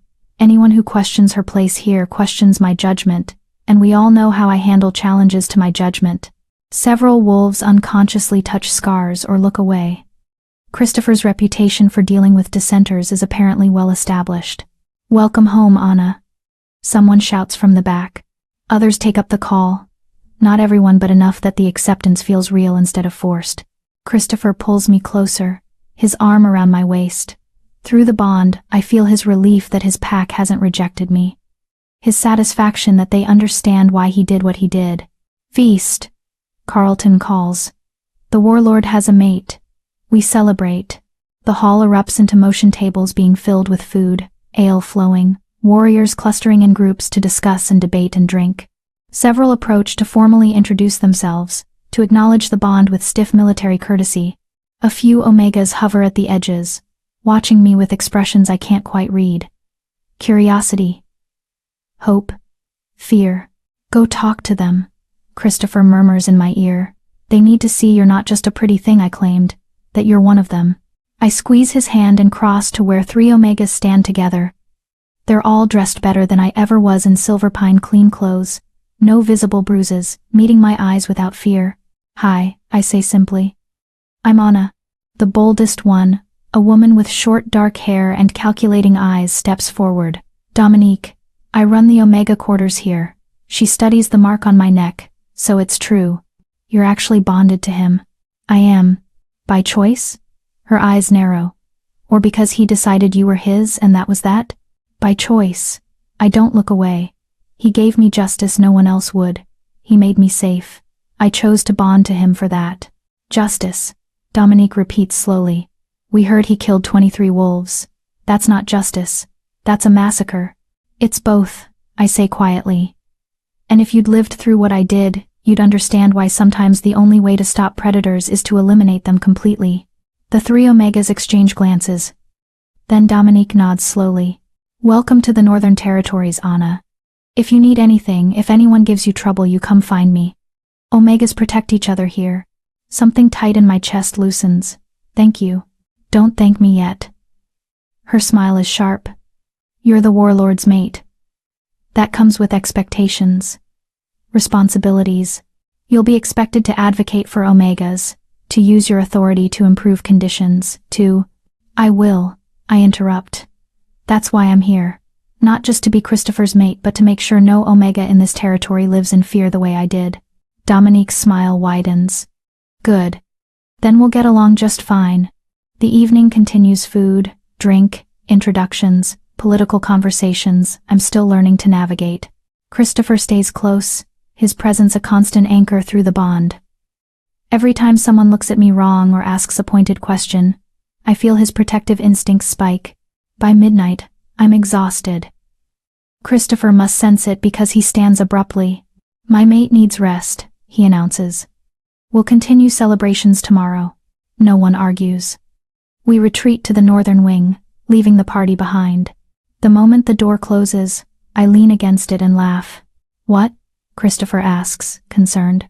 I went from servant to warlord's mate in 3 days. The absurdity hits me. 3 days ago, I was scrubbing floors and hiding bruises. Now I'm expected to have political opinions and advocate for Omegas, and I laugh again, slightly hysterical. This is insane. Anna, I'm not complaining. I look at him. I'm just processing. Everything changed so fast. He crosses to me, gentle hands on my shoulders. Too fast? Do you regret? No. I cut him off firmly. I don't regret bonding to you. I don't regret leaving Silverpine. I don't regret that Tyler and his family are dead. I'm just overwhelmed by how different everything is. Good different or bad different. Good, I assure him. Definitely good. Just a lot.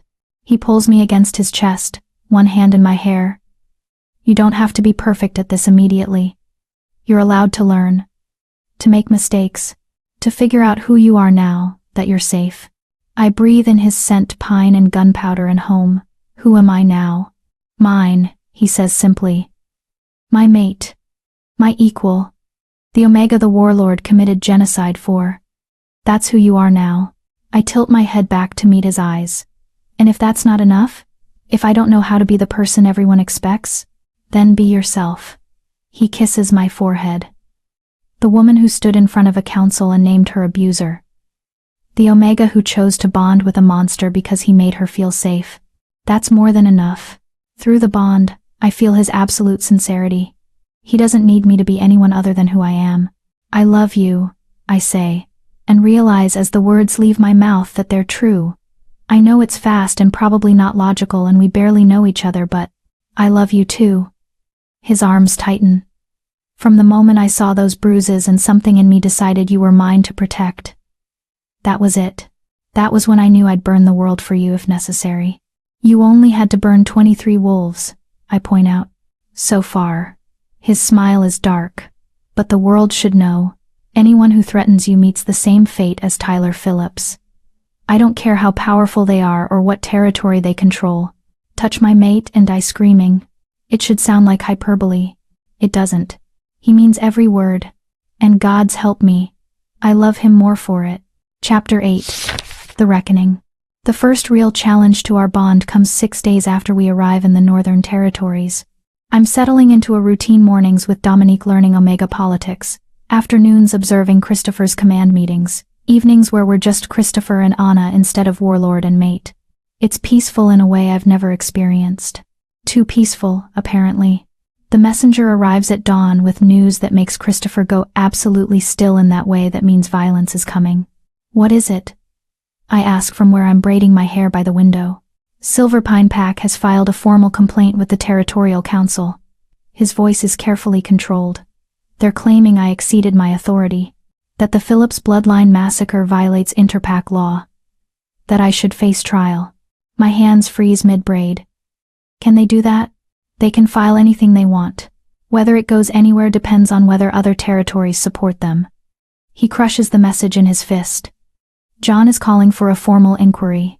He's got 3 other alphas backing him, probably ones with their own predators to protect. So what happens now? Now I attend a territorial council meeting and defend my actions. His eyes meet mine, which means leaving you here while I travel to the neutral grounds. No. I stand immediately. I'm coming with you. Anna, I'm the reason this happened. I'm the one Tyler hurt. If they're going to judge you for protecting me, I'm going to be there. My voice doesn't shake. Besides, I'm your mate now. We face this together or not at all. Through the bond. I feel his conflict wanting to keep me safe versus needing me beside him. Finally. He nods. Together then. But you stay close to me at all times. The neutral grounds are supposed to be protected territory. But I don't trust John not to try something. We leave within the hour, taking 20 of Christopher's best warriors. The neutral grounds are a week's travel old territory that belongs to no pack, maintained by the Territorial Council for exactly these situations. The journey is tense. Christopher's warriors form a protective perimeter around us, hands never far from weapons.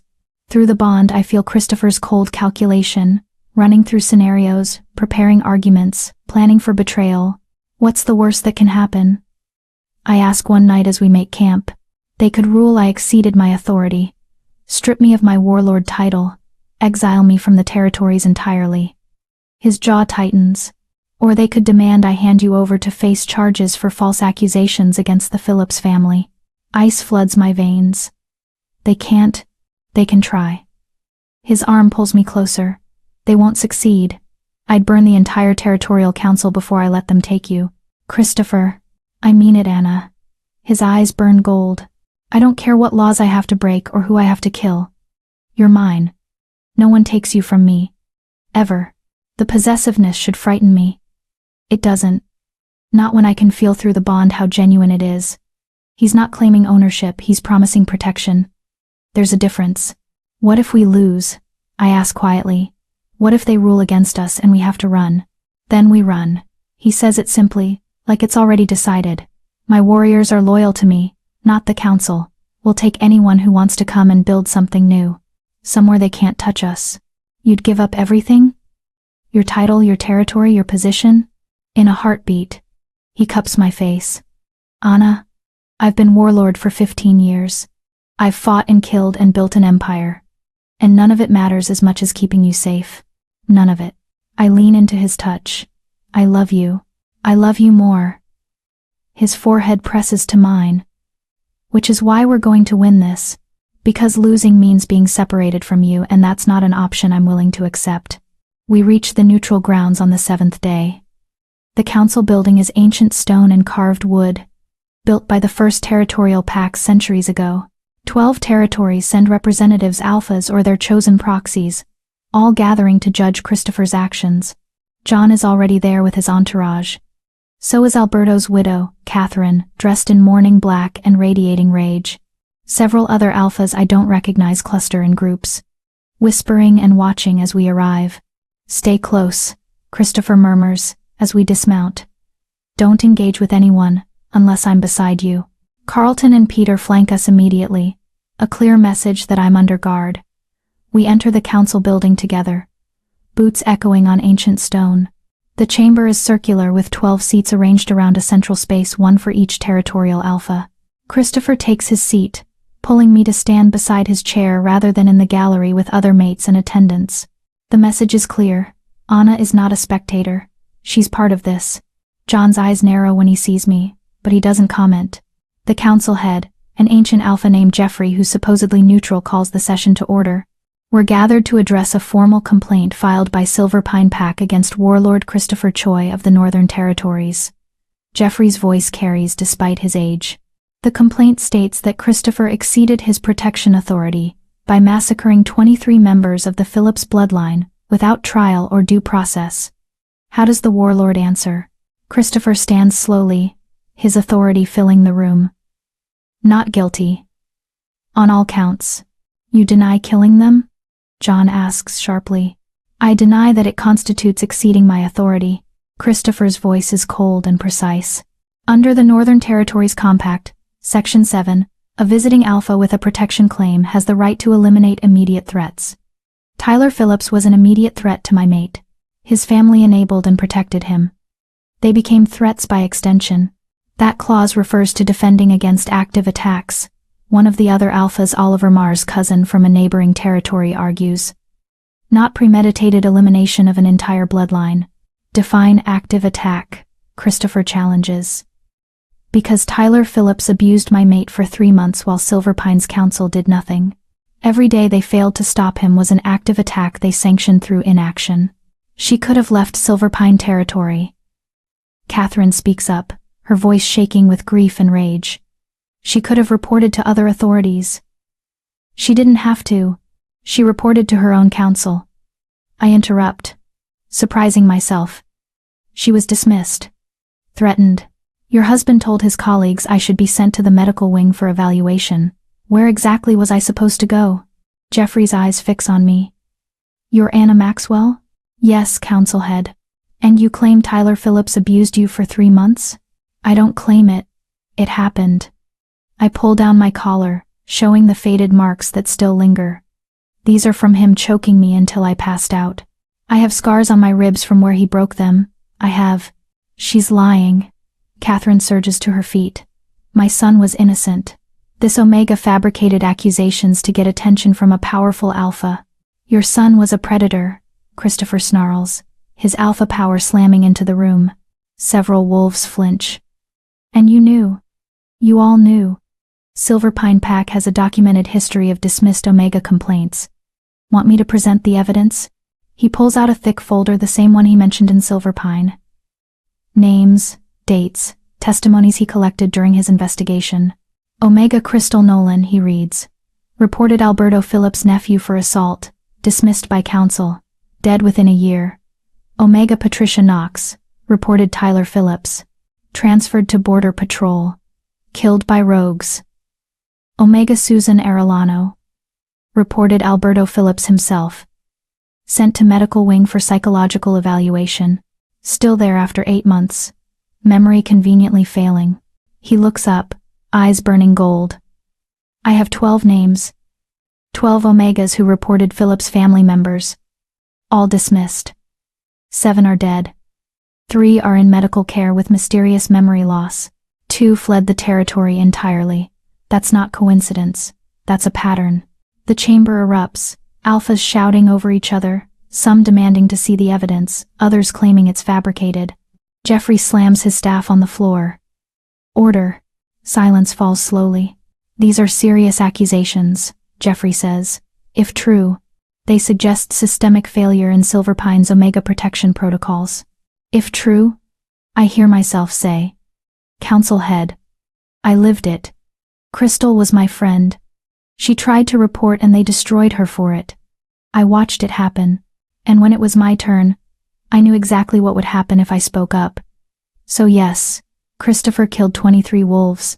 And yes, it was necessary, because that was the only justice we were ever going to get. Catherine's face contorts with rage. You manipulated him, seduced him into meter. I didn't seduce anyone. I cut her off. I tried to hide. I crushed lavender into my skin to mask my scent. I wore long sleeves to cover bruises. I did everything right, and your son found me anyway. Beat me anyway. Told me I should be grateful he was paying attention to someone as worthless as me. My voice breaks, but I push through. Christopher gave me something no one in Silverpine would. Justice. Real justice. Not investigations that go nowhere or laws that protect predators. He saw I was hurt and decided the people who hurt me would answer for it. If that makes him a criminal, then your laws are broken. Silence. Then Jeffrey speaks carefully. The question before this council is not whether Tyler Phillips was a predator. Based on the pattern Warlord Christopher has documented, that seems likely.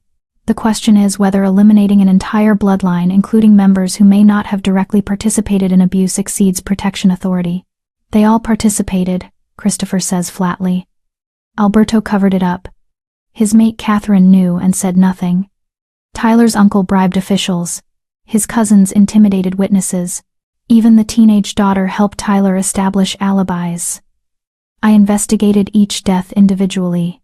None were innocent. Except the 8-year-old you spared, Jeffrey notes. Anna convinced me to spare him, Christopher admits. She argued that killing children would make me the monster they claim I am, so I left him alive with non-Phillips family. But everyone else? They earned their deaths. Another alpha one I don't recognize leans forward. Setting aside morality, there's a practical concern. If we allow this precedent, any alpha can claim protection authority and commit mass execution. That undermines territorial sovereignty. Good, Christopher says coldly. Territorial sovereignty that protects predators should be undermined. If Silverpine's laws let Tyler hunt Omegas for years, then Silverpine's sovereignty is meaningless. I'd rather have chaos than systems that fail the vulnerable. So you'd replace order with vigilante justice? John demands. I'd replace corrupt order with actual justice. Christopher's eyes sweep the council. How many of you have predators in your own territories? Alphas who abuse their authority. Family lines that get away with crimes because they're powerful.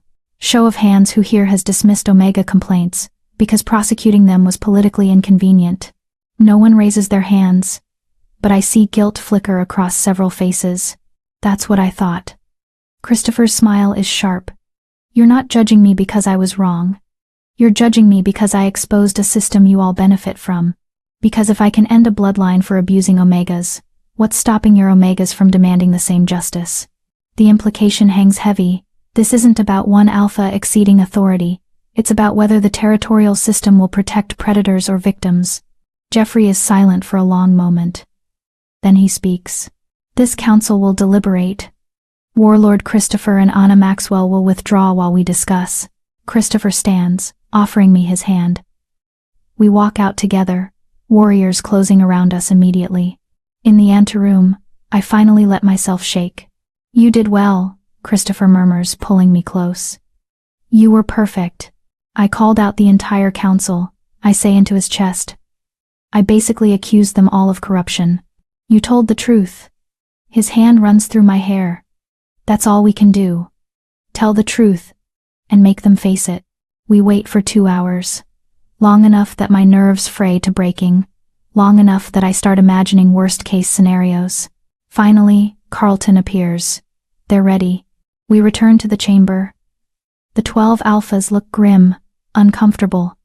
Several won't meet Christopher's eyes. Jeffrey stands. This council has reached a decision.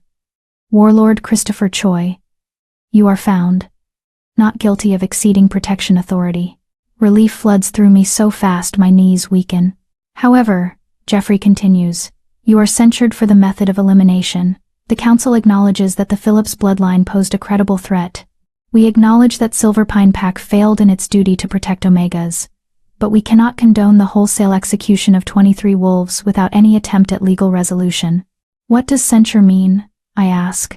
It means I'm formally reprimanded, Christopher says, on my record, but no punishment beyond that. Additionally, Jeffrey says, Silverpine Pack is ordered to undergo a full audit of its Omega protection protocols. Any dismissed complaints from the last decade will be reopened and investigated by neutral parties.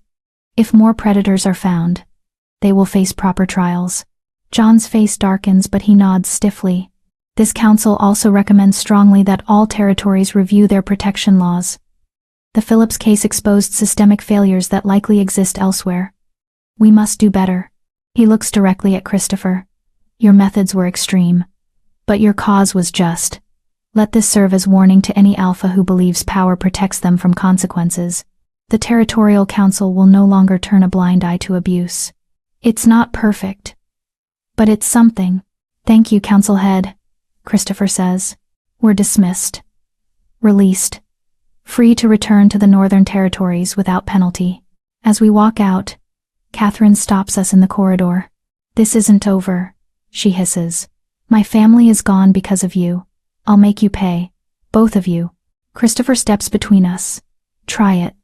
See what happens when you threaten my mate. Your husband learned. Your son learned. Don't make me teach you the same lesson. She pales and backs away.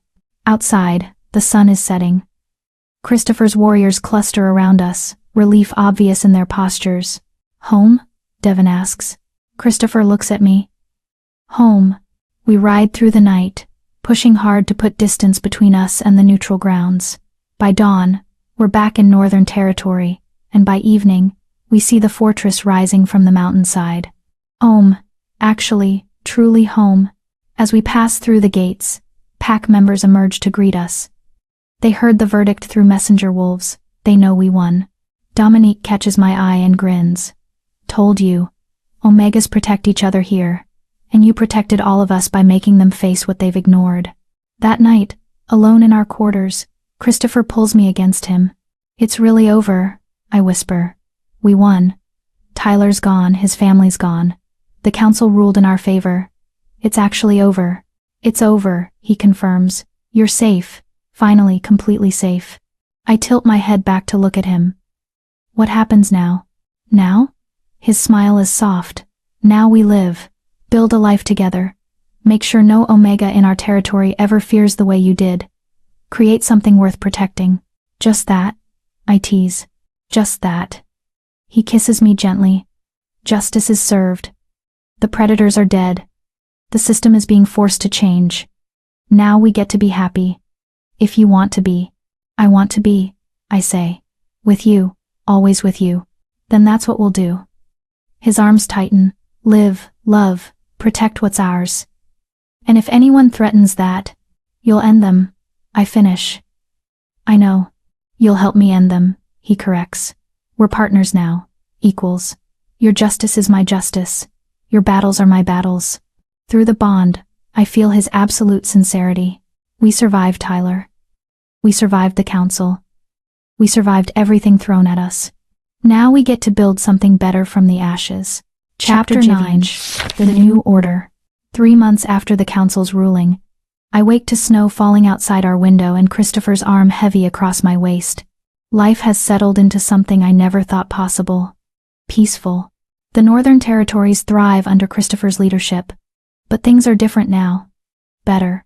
The Omega protection protocols we implemented after the trial have teeth: anonymous reporting, neutral investigators. Consequences that actually matter. No one gets away with abuse here. Not anymore. I slide out of bed carefully, trying not to wake Christopher.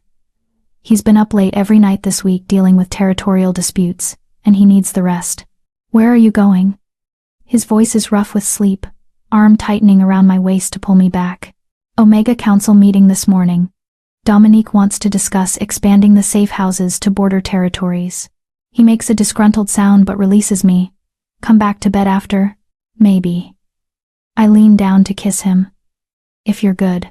His hand catches the back of my neck, deepening the kiss until I'm breathless.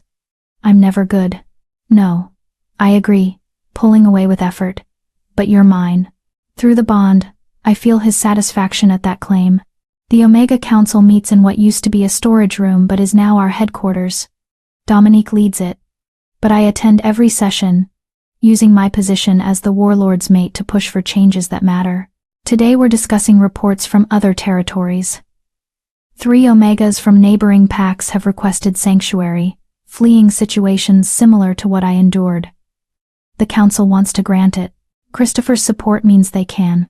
The question is whether we make it public, Dominique says, spreading maps across the table.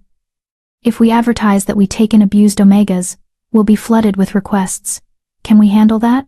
We have to try, says Vivian, one of the younger council members. Anna's story is spreading. Omegas everywhere heard that the warlord ended an entire bloodline to protect his mate. They're desperate for the same justice, which creates political problems, Kelly points out. She transferred here from Silver Pine 2 months ago, finally brave enough to leave after the council's ruling. Other alphas won't appreciate their Omegas fleeing to Northern Territory. It makes them look weak. Good, I say flatly.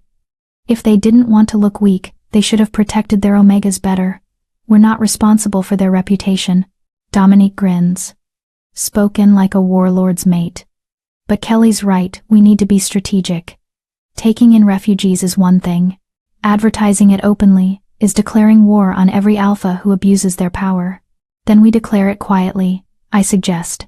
Safe houses along border routes. Underground networks that get information to those who need it. Let the Omegas find us without making it a public challenge to their alphas. Everyone nods slowly. It's a compromise that protects those who need help without forcing immediate confrontation. We spend 3 hours planning logistics, safe routes, trusted contacts, resources needed. By the time the meeting ends, my head aches but my heart feels full. This is what justice looks like after the bloodshed ends.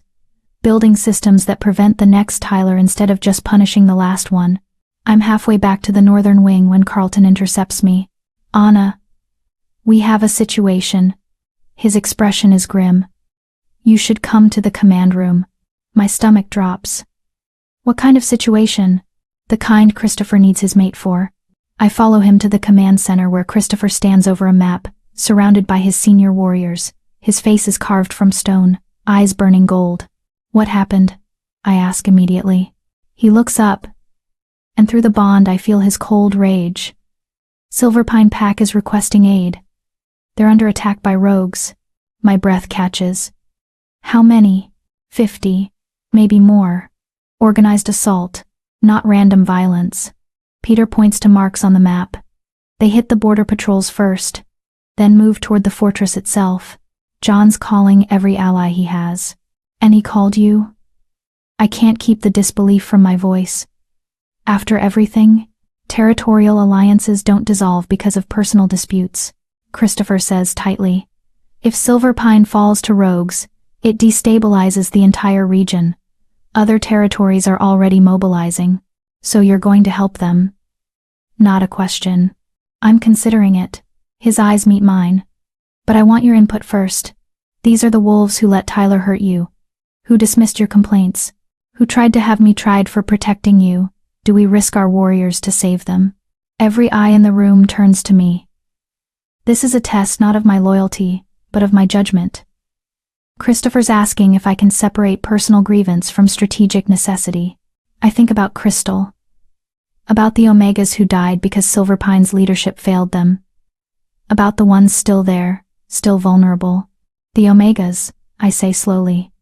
What happens to Silverpine's Omegas if the pack falls? Rogues don't take prisoners, Devon says grimly. Especially not Omegas. They'd be, he stops, unwilling to finish that sentence in front of me. I know what he's not saying. I've heard the stories about what rogues do to captured Omegas. Then we help, I decide. Not for John. Not for the council that failed me. But for the Omegas who don't deserve to suffer because their leadership is corrupt. We help. And we make it clear why we're helping. Christopher studies my face for a long moment, then nods. Carlton, mobilize 50 warriors. We leave within the hour. He looks at me. You're staying here? No. I cut him off. If you're going back to Silverpine, I'm going with you. Those Omegas need to see that one of their own made it out. That there's hope beyond their territory's failures. Anna, this is a combat situation. I know. I step closer, lowering my voice. And I trust you to keep me safe. But I need to do this. I need to go back and show them that Tyler didn't win. That his family didn't win. That I survived and thrived, and they can too. Through the bond, I feel his conflict. He wants to protect me, keep me far from danger. But he understands why I need this. You don't leave my sight, he finally says. Not for a second. And the moment it gets too dangerous, you retreat with the Omega evacuation group. Non-negotiable. Agreed. He pulls me aside while his warriors prepare. You don't have to prove anything to them. I'm not trying to prove anything. I touch his face. I'm trying to save the ones like Crystal who never got out. The ones who are too scared to run, too afraid to hope. If they see me alive, safe, bonded to you, maybe they'll believe escape is possible. His forehead touches mine. You're too good for this world. No. I smile sadly. I'm just someone who survived and wants others to survive too. There's a difference. We ride hard, reaching Silverpine territory by nightfall. The fortress is under siege, fires burning, sounds of combat echoing from the walls. Rogue wolves circle, like a noose tightening. Christopher's arrival shifts the battlefield immediately. 50 Northern Territory warriors hit the rogue lines like a hammer, breaking their formation, driving them back from the walls. I stay with the protected center as ordered, watching Christopher cut through enemies with brutal efficiency. Through the bond, I feel his focus, his rage channeled into protection instead of revenge. By midnight, the rogues retreat. Not defeated entirely, but bloodied enough to regroup and reconsider. The immediate threat is over. John meets us in the courtyard, covered in blood and exhaustion. Christopher. I didn't think you'd actually come. I didn't come for you, Christopher says coldly. I came for the Omegas who don't deserve to die because your leadership created enemies. John's face tightens, but he nods. Regardless of motivation, you saved us. Thank you. Don't thank me. Thank Anna. She's the one who decided you were worth saving. All eyes turn to me. I step forward, pulling back my hood so they can see my face. See Christopher's mark on my neck. See that I survived. Gasps ripple through the gathered wolves. Omegas in particular stare at me like I'm a ghost. Anna? Kelly's sister Anne pushes through the crowd. Is that really you? It's me. I meet her eyes. I survived, and I came back to make sure others can survive too. You're bonded, she breathes, staring at my neck. To him. To the warlord who ended the bloodline that hurt me, I finish. Yes. And I'd choose him again every single time. More Omegas emerge from the fortress now that the fighting stopped. I see recognition in their faces. Some were servants with me. Some saw Tyler hurt me and said nothing because speaking up was dangerous. Now they see me standing beside the most powerful alpha in the territories, wearing his mark, commanding respect, instead of invisibility. I'm not here to judge anyone. I say loud enough for all to hear. I know how hard it is to survive in systems designed to keep us powerless. But I also know escape is possible. Protection is possible. Justice is possible. I look at Christopher. I found an alpha who believed me, who protected me, who made me safe. And now I'm using that safety to help others. The Northern Territories accepts Omega refugees. Dominique steps forward. She came with the warriors. Another survivor helping save more. No questions asked. No judgment. If you're being hurt, if you're afraid, if you need safety, we'll provide it. Anne's hand shoots up. I want to go. To the Northern Territories. I want. Her voice breaks. I want to be safe. Then you'll come with us when we leave. I promise. Anyone who wants sanctuary has it. 7 Omega step forward immediately. 7 who are brave enough or desperate enough to take the chance. John's face darkens. You can't just take my pack members. They're not property. Christopher cuts him off. They're wolves exercising their right to seek better circumstances. Unless you want to argue that Omegas don't have that right. John's jaw works, but he says nothing. After the council's ruling, after the audit, he can't afford to look like he's imprisoning Omegas. We'll leave at dawn, Christopher announces. Anyone who wants to come, be ready. That night, we're housed in guest quarters, the same rooms where Christopher first claimed protection over me. It feels like a lifetime ago. Instead of 4 months, 12 Omegas decided to come. I tell Christopher, as we prepare for bed. 12 who are brave enough to hope for something better. Because of you, he says, pulling me close. They saw you survive and thought maybe they could too. We created this together. I look up at him. Your justice made it possible for me to stand here and offer hope. Neither works without the other. Then we keep doing it, he decides. Save who we can. Build systems that protect instead of exploit. Make sure what Tyler did can't happen again. In every territory? I ask. In every territory, he confirms. Even if it takes a lifetime. Through the bond. I feel his determination. This isn't just about me anymore. It's about every Omega like me. Every crystal who didn't survive. Every voice that was silenced. We're building something bigger than revenge now. We're building justice that lasts. We leave Silverpine at dawn with 12 new refugees, and a promise to return if the rogues attack again. The journey home takes 4 days, and I spend them talking with the Omegas who fled, hearing their stories, learning their names, promising them safety. Anne tells me about an alpha who beat her for 2 years. Luella describes a mate bond forced on her at 16. Tamra whispers about a council member who preyed on servant Omegas for decades. Every story is different. Every story is the same. Systems failed them. Power protected their abusers. Silence was survival until it wasn't anymore. By the time we reach the Northern Territories, I have 12 more reasons to keep fighting. Dominique meets us at the gates with housing assignments ready, counselors prepared, safety protocols in place. We've built infrastructure for this ways to help survivors rebuild their lives. Welcome home, I tell the newcomers. You're safe now. Actually, truly safe. Anne clutches my hand. Thank you. Thank you for coming back for us. I'll always come back, I promise. For as long as there are Omegas who need saving, I'll keep coming back. That night, Christopher finds me in the Omega wing, helping Anne settle into her new quarters. Come to bed, he says gently. You've been on your feet for 12 hours. Just a few more minutes. Anna. He cups my face.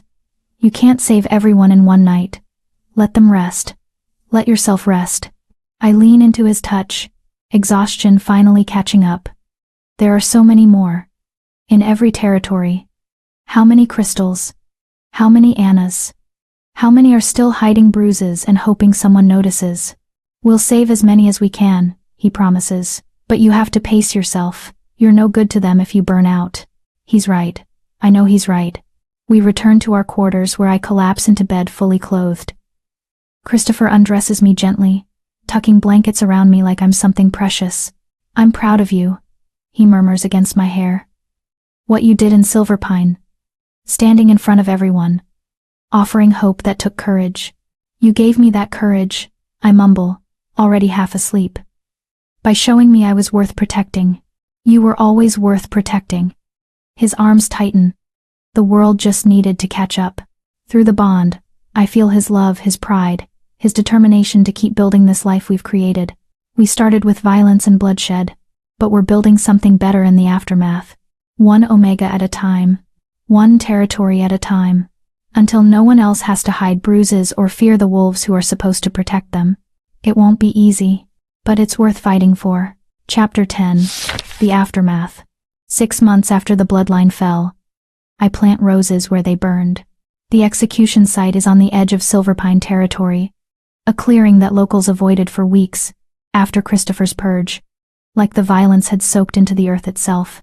Now I kneel in dark soil with Dominique and Anne beside me, pressing rose roots into ground that took 23 lives. Some people will say this is wrong, Anne murmurs, patting dirt around a white rose bush, that we shouldn't memorialize a massacre. We're not memorializing the massacre, I correct gently. We're marking the end of it. This is where predators died so others could live. That deserves acknowledgement. Dominique plants a red rose, blood-colored, appropriate. The Phillips family thought they were untouchable. These roses are proof that nothing is untouchable when it threatens the vulnerable. We work in silence. 12 bushes for the 12 Omegas, who survived the Phillips bloodline's abuse. Not 23, for the dead predators they don't deserve roses.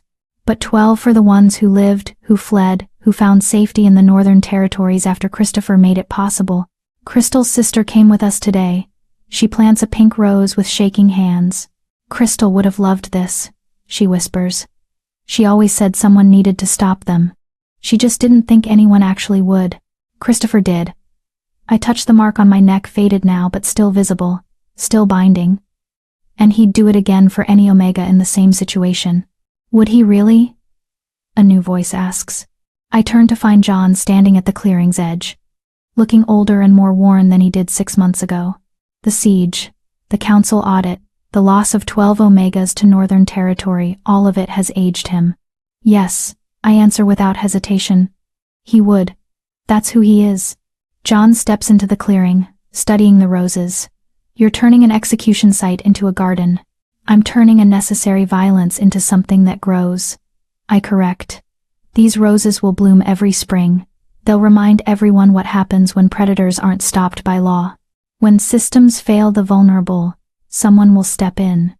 Even if it requires blood, that's a dangerous precedent. But John's voice lacks conviction. Dangerous for who? Dominique stands, brushing dirt from her hands. For predators who rely on systems protecting them? Good. Let them be afraid. Let them understand that power doesn't make them untouchable anymore. John's silent for a long moment. Then, the council's audit found 17 more dismissed complaints. 17 Omegas whose accusations against powerful wolves were ignored or buried. We're reopening every case. Some of those wolves are already facing consequences. Some? I repeat. Not all? 3 fled before we could charge them. 2 died of supposedly natural causes before trial. The rest are being prosecuted. He looks at me directly. Your testimony at the Territorial Council changed things, Anna. Omegas across multiple territories are coming forward now. They're demanding justice because they saw you get it. I got it through genocide, I point out. You got it because someone powerful decided you were worth protecting. John's expression is complicated: shame, respect, resignation mixed together. That's the problem with our systems. Justice shouldn't require bonding to a warlord. It should exist for everyone. Then fix your systems, I say bluntly. Make them work, because if they don't, more Christophers will emerge, more bloodlines will fall, and eventually, the whole structure collapses. Is that a threat? It's a prediction. I return to planting roses. You can't build civilization on the backs of the vulnerable and expect it to stand forever. Eventually, someone breaks. The question is whether you fix things before that happens or after. John watches us plant the final roses. Then, surprisingly, he kneels and helps pat dirt around the last one, a yellow rose for hope. I failed you, he says quietly. I failed Crystal and Patricia and every Omega who came to me for help. I was so focused on maintaining political balance that I forgot what an alpha's primary duty is: protecting pack members. All of them. Not just the powerful ones. It's the first time he's admitted fault. The first time he's acknowledged that Tyler should have been stopped years ago. It's too late for Crystal, I say. Too late for the others who died. But it's not too late for the ones still living in fear. Make Silverpine a place where they don't need to flee to feel safe. I'm trying. He stands, brushing dirt from his knees. It's slow. There's resistance. But we're changing. Because of what Christopher did. Because of what you survived. Don't make me a symbol, I warn. I'm just someone who got lucky enough to be noticed by an alpha who cared. That luck shouldn't be necessary for survival. Agreed, he nods once. For what it's worth, I'm glad you're alive. I'm glad you found protection. Even if the method was. He trails off. Unable to find words adequate for describing genocide. Necessary. I finish. It was necessary. I wish it wasn't. But Tyler wasn't going to stop. His family wasn't going to stop enabling him.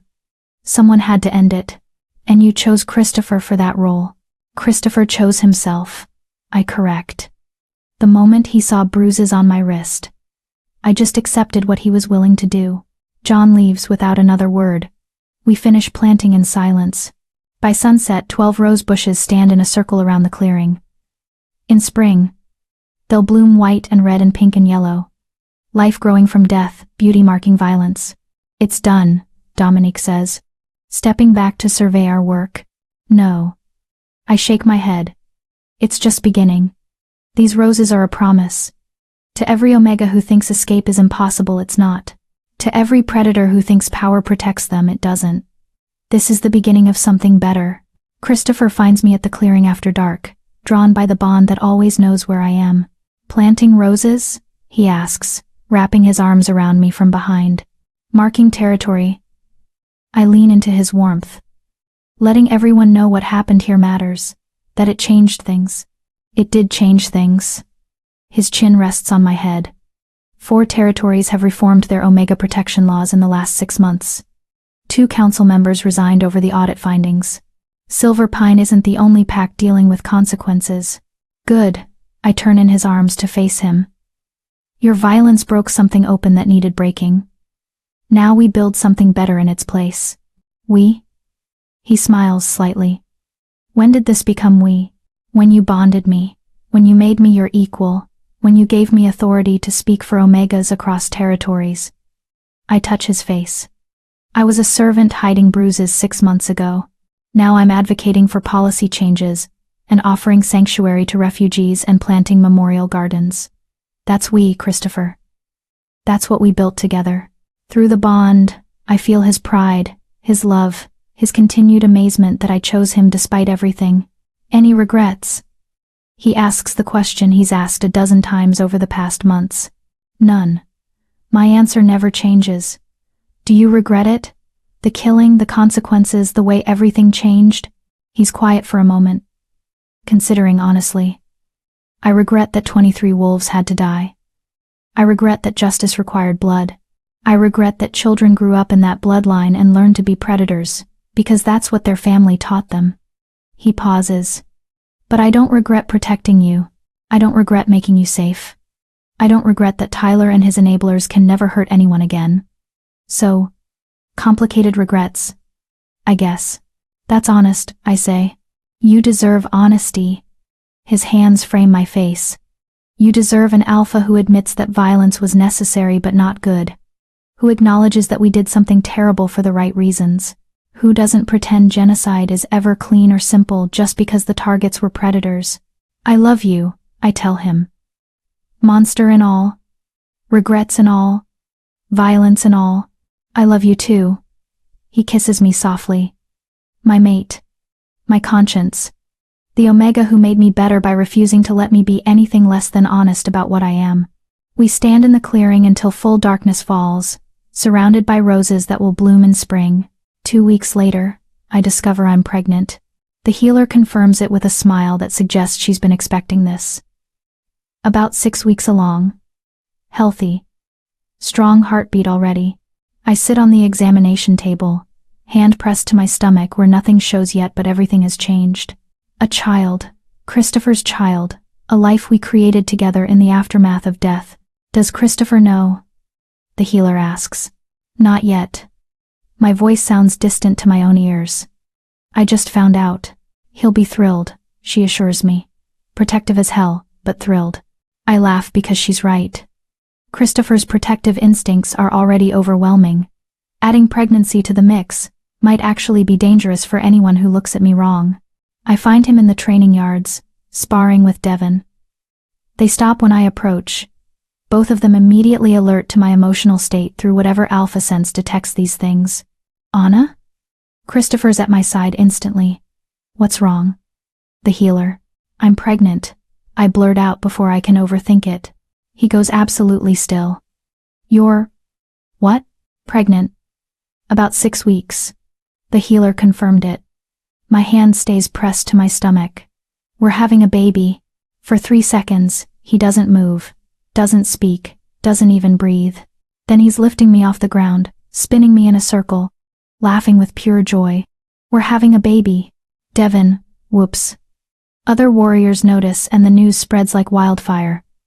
Within minutes, half the fortress knows the warlord's mate is pregnant. Christopher sets me down carefully, hands immediately going to my stomach. Are you okay? Is everything healthy? Do you need to rest? Should you be walking around? What did the healer say? She said I'm healthy, and the baby's healthy and I can do everything I normally do for several months yet. I cover his hands with mine. But you're going to drive me insane with worry, aren't you? Absolutely. He doesn't even pretend otherwise. You're carrying my child. Our child. I'm going to be insufferable about your safety. I can handle insufferable. I kiss him. Just don't lock me in our quarters like some delicate flower. I would never. He stops at my expression. I might have considered it briefly. Christopher. Fine.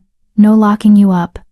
But you're getting extra guards, and you're not traveling to dangerous territories, and... We'll negotiate. I interrupt. Like equals. Remember? He sighs but nods. Like equals. But Anna, I just got you safe. I just got us stable. The thought of anything threatening this, threatening you, threatening our child. I know. I press his hand harder against my stomach. But we'll protect this together. You with your terrifying violence. Me with my equally terrifying advocacy. And our child will grow up knowing they're loved fiercely by both of us.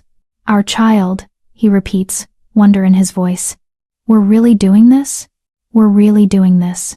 That night, we lie in bed with his hand on my stomach, feeling for movement that won't come for months yet. What if I'm a terrible father? He asks the darkness. What if I'm too violent, too broken, too much like the alphas I killed? Then I'll remind you every day that you're capable of gentleness. I thread my fingers through his. You protect fiercely. You love completely. You gave me justice when no one else would. Those same qualities will make you a good father. What if our child asks about the Phillips bloodline someday? What do I say? The truth. I turn to face him. That sometimes systems fail. That sometimes the only way to stop predators is through violence. That you eliminated a threat to protect someone you loved. Our child will understand that complexity. We'll make sure they do. You're so certain. I'm certain that we survived terrible things and chose to build something better. My hand covers his on my stomach. That's what will teach our child how to survive, how to fight for justice, how to protect the vulnerable without becoming what you destroyed. He pulls me closer, careful of my stomach even though there's nothing to be careful of yet. I killed 23 wolves 6 months ago. Now I'm going to be a father. The universe has a strange sense of irony. The universe gave me an alpha who valued my life over political convenience. I counter. That's not irony. That's justice finally working the way it should. Through the bond, I feel his love, his fear, his determination to be worthy of this gift we've been given. A child, a future, a life built from the ashes of the old one. Tyler tried to destroy me. Instead, he accidentally led me to someone who valued me enough to end an entire bloodline for my safety. And now that bloodshed has transformed into new life, our child will grow up in a world where we're actively making things better. Where Omega protection laws have teeth. Where survivors find sanctuary. Where predators understand that power doesn't protect them anymore. It's not perfect. There's still work to do, still systems to reform, still wolves who resist change. But we're building it together. One Omega at a time. One reformed law at a time. one rose planted at a time. And now, one child who'll grow up knowing their existence is the culmination of justice finally served. Epilogue. 3 years later. The roses bloom every spring now. I take our daughter Lily, named for resilience, to see them when she's old enough to walk. She's 2.5, with Christopher's dark hair and my features, fierce and gentle in equal measure. "What are the roses for, Mama?" she asks, touching white petals carefully. "They're for remembering," I tell her. "For marking a time when bad things happened but led to good changes. Like in your stories?" She's heard simplified versions about a time when some wolves hurt others, and her father stopped them. Exactly like that. Christopher joins us, scooping Lily onto his shoulders. She shrieks with delight, tiny hands tangling in his hair. "The memorial garden looks good," he observes. "The new roses are thriving. We planted 12 more last year, one for each Omega who came to the Northern Territories seeking sanctuary in our 2nd year. The garden grows annually now, marking survivors instead of victims. Anne wants to establish another safe house on the eastern border," I tell him. "She thinks we can help more refugees if we expand the network." "Approved." He doesn't hesitate. "Whatever resources she needs. This is our life now. Raising our daughter. Expanding protection networks. Building systems that actually work." Christopher still rules the Northern Territories with an iron fist, but now that fist protects instead of just conquering. "Daddy, tell me the rose story," Lily demands.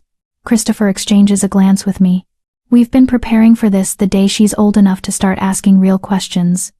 About why we have a memorial garden. Why some Omegas live with us but talk about different packs. Why her father is called the warlord.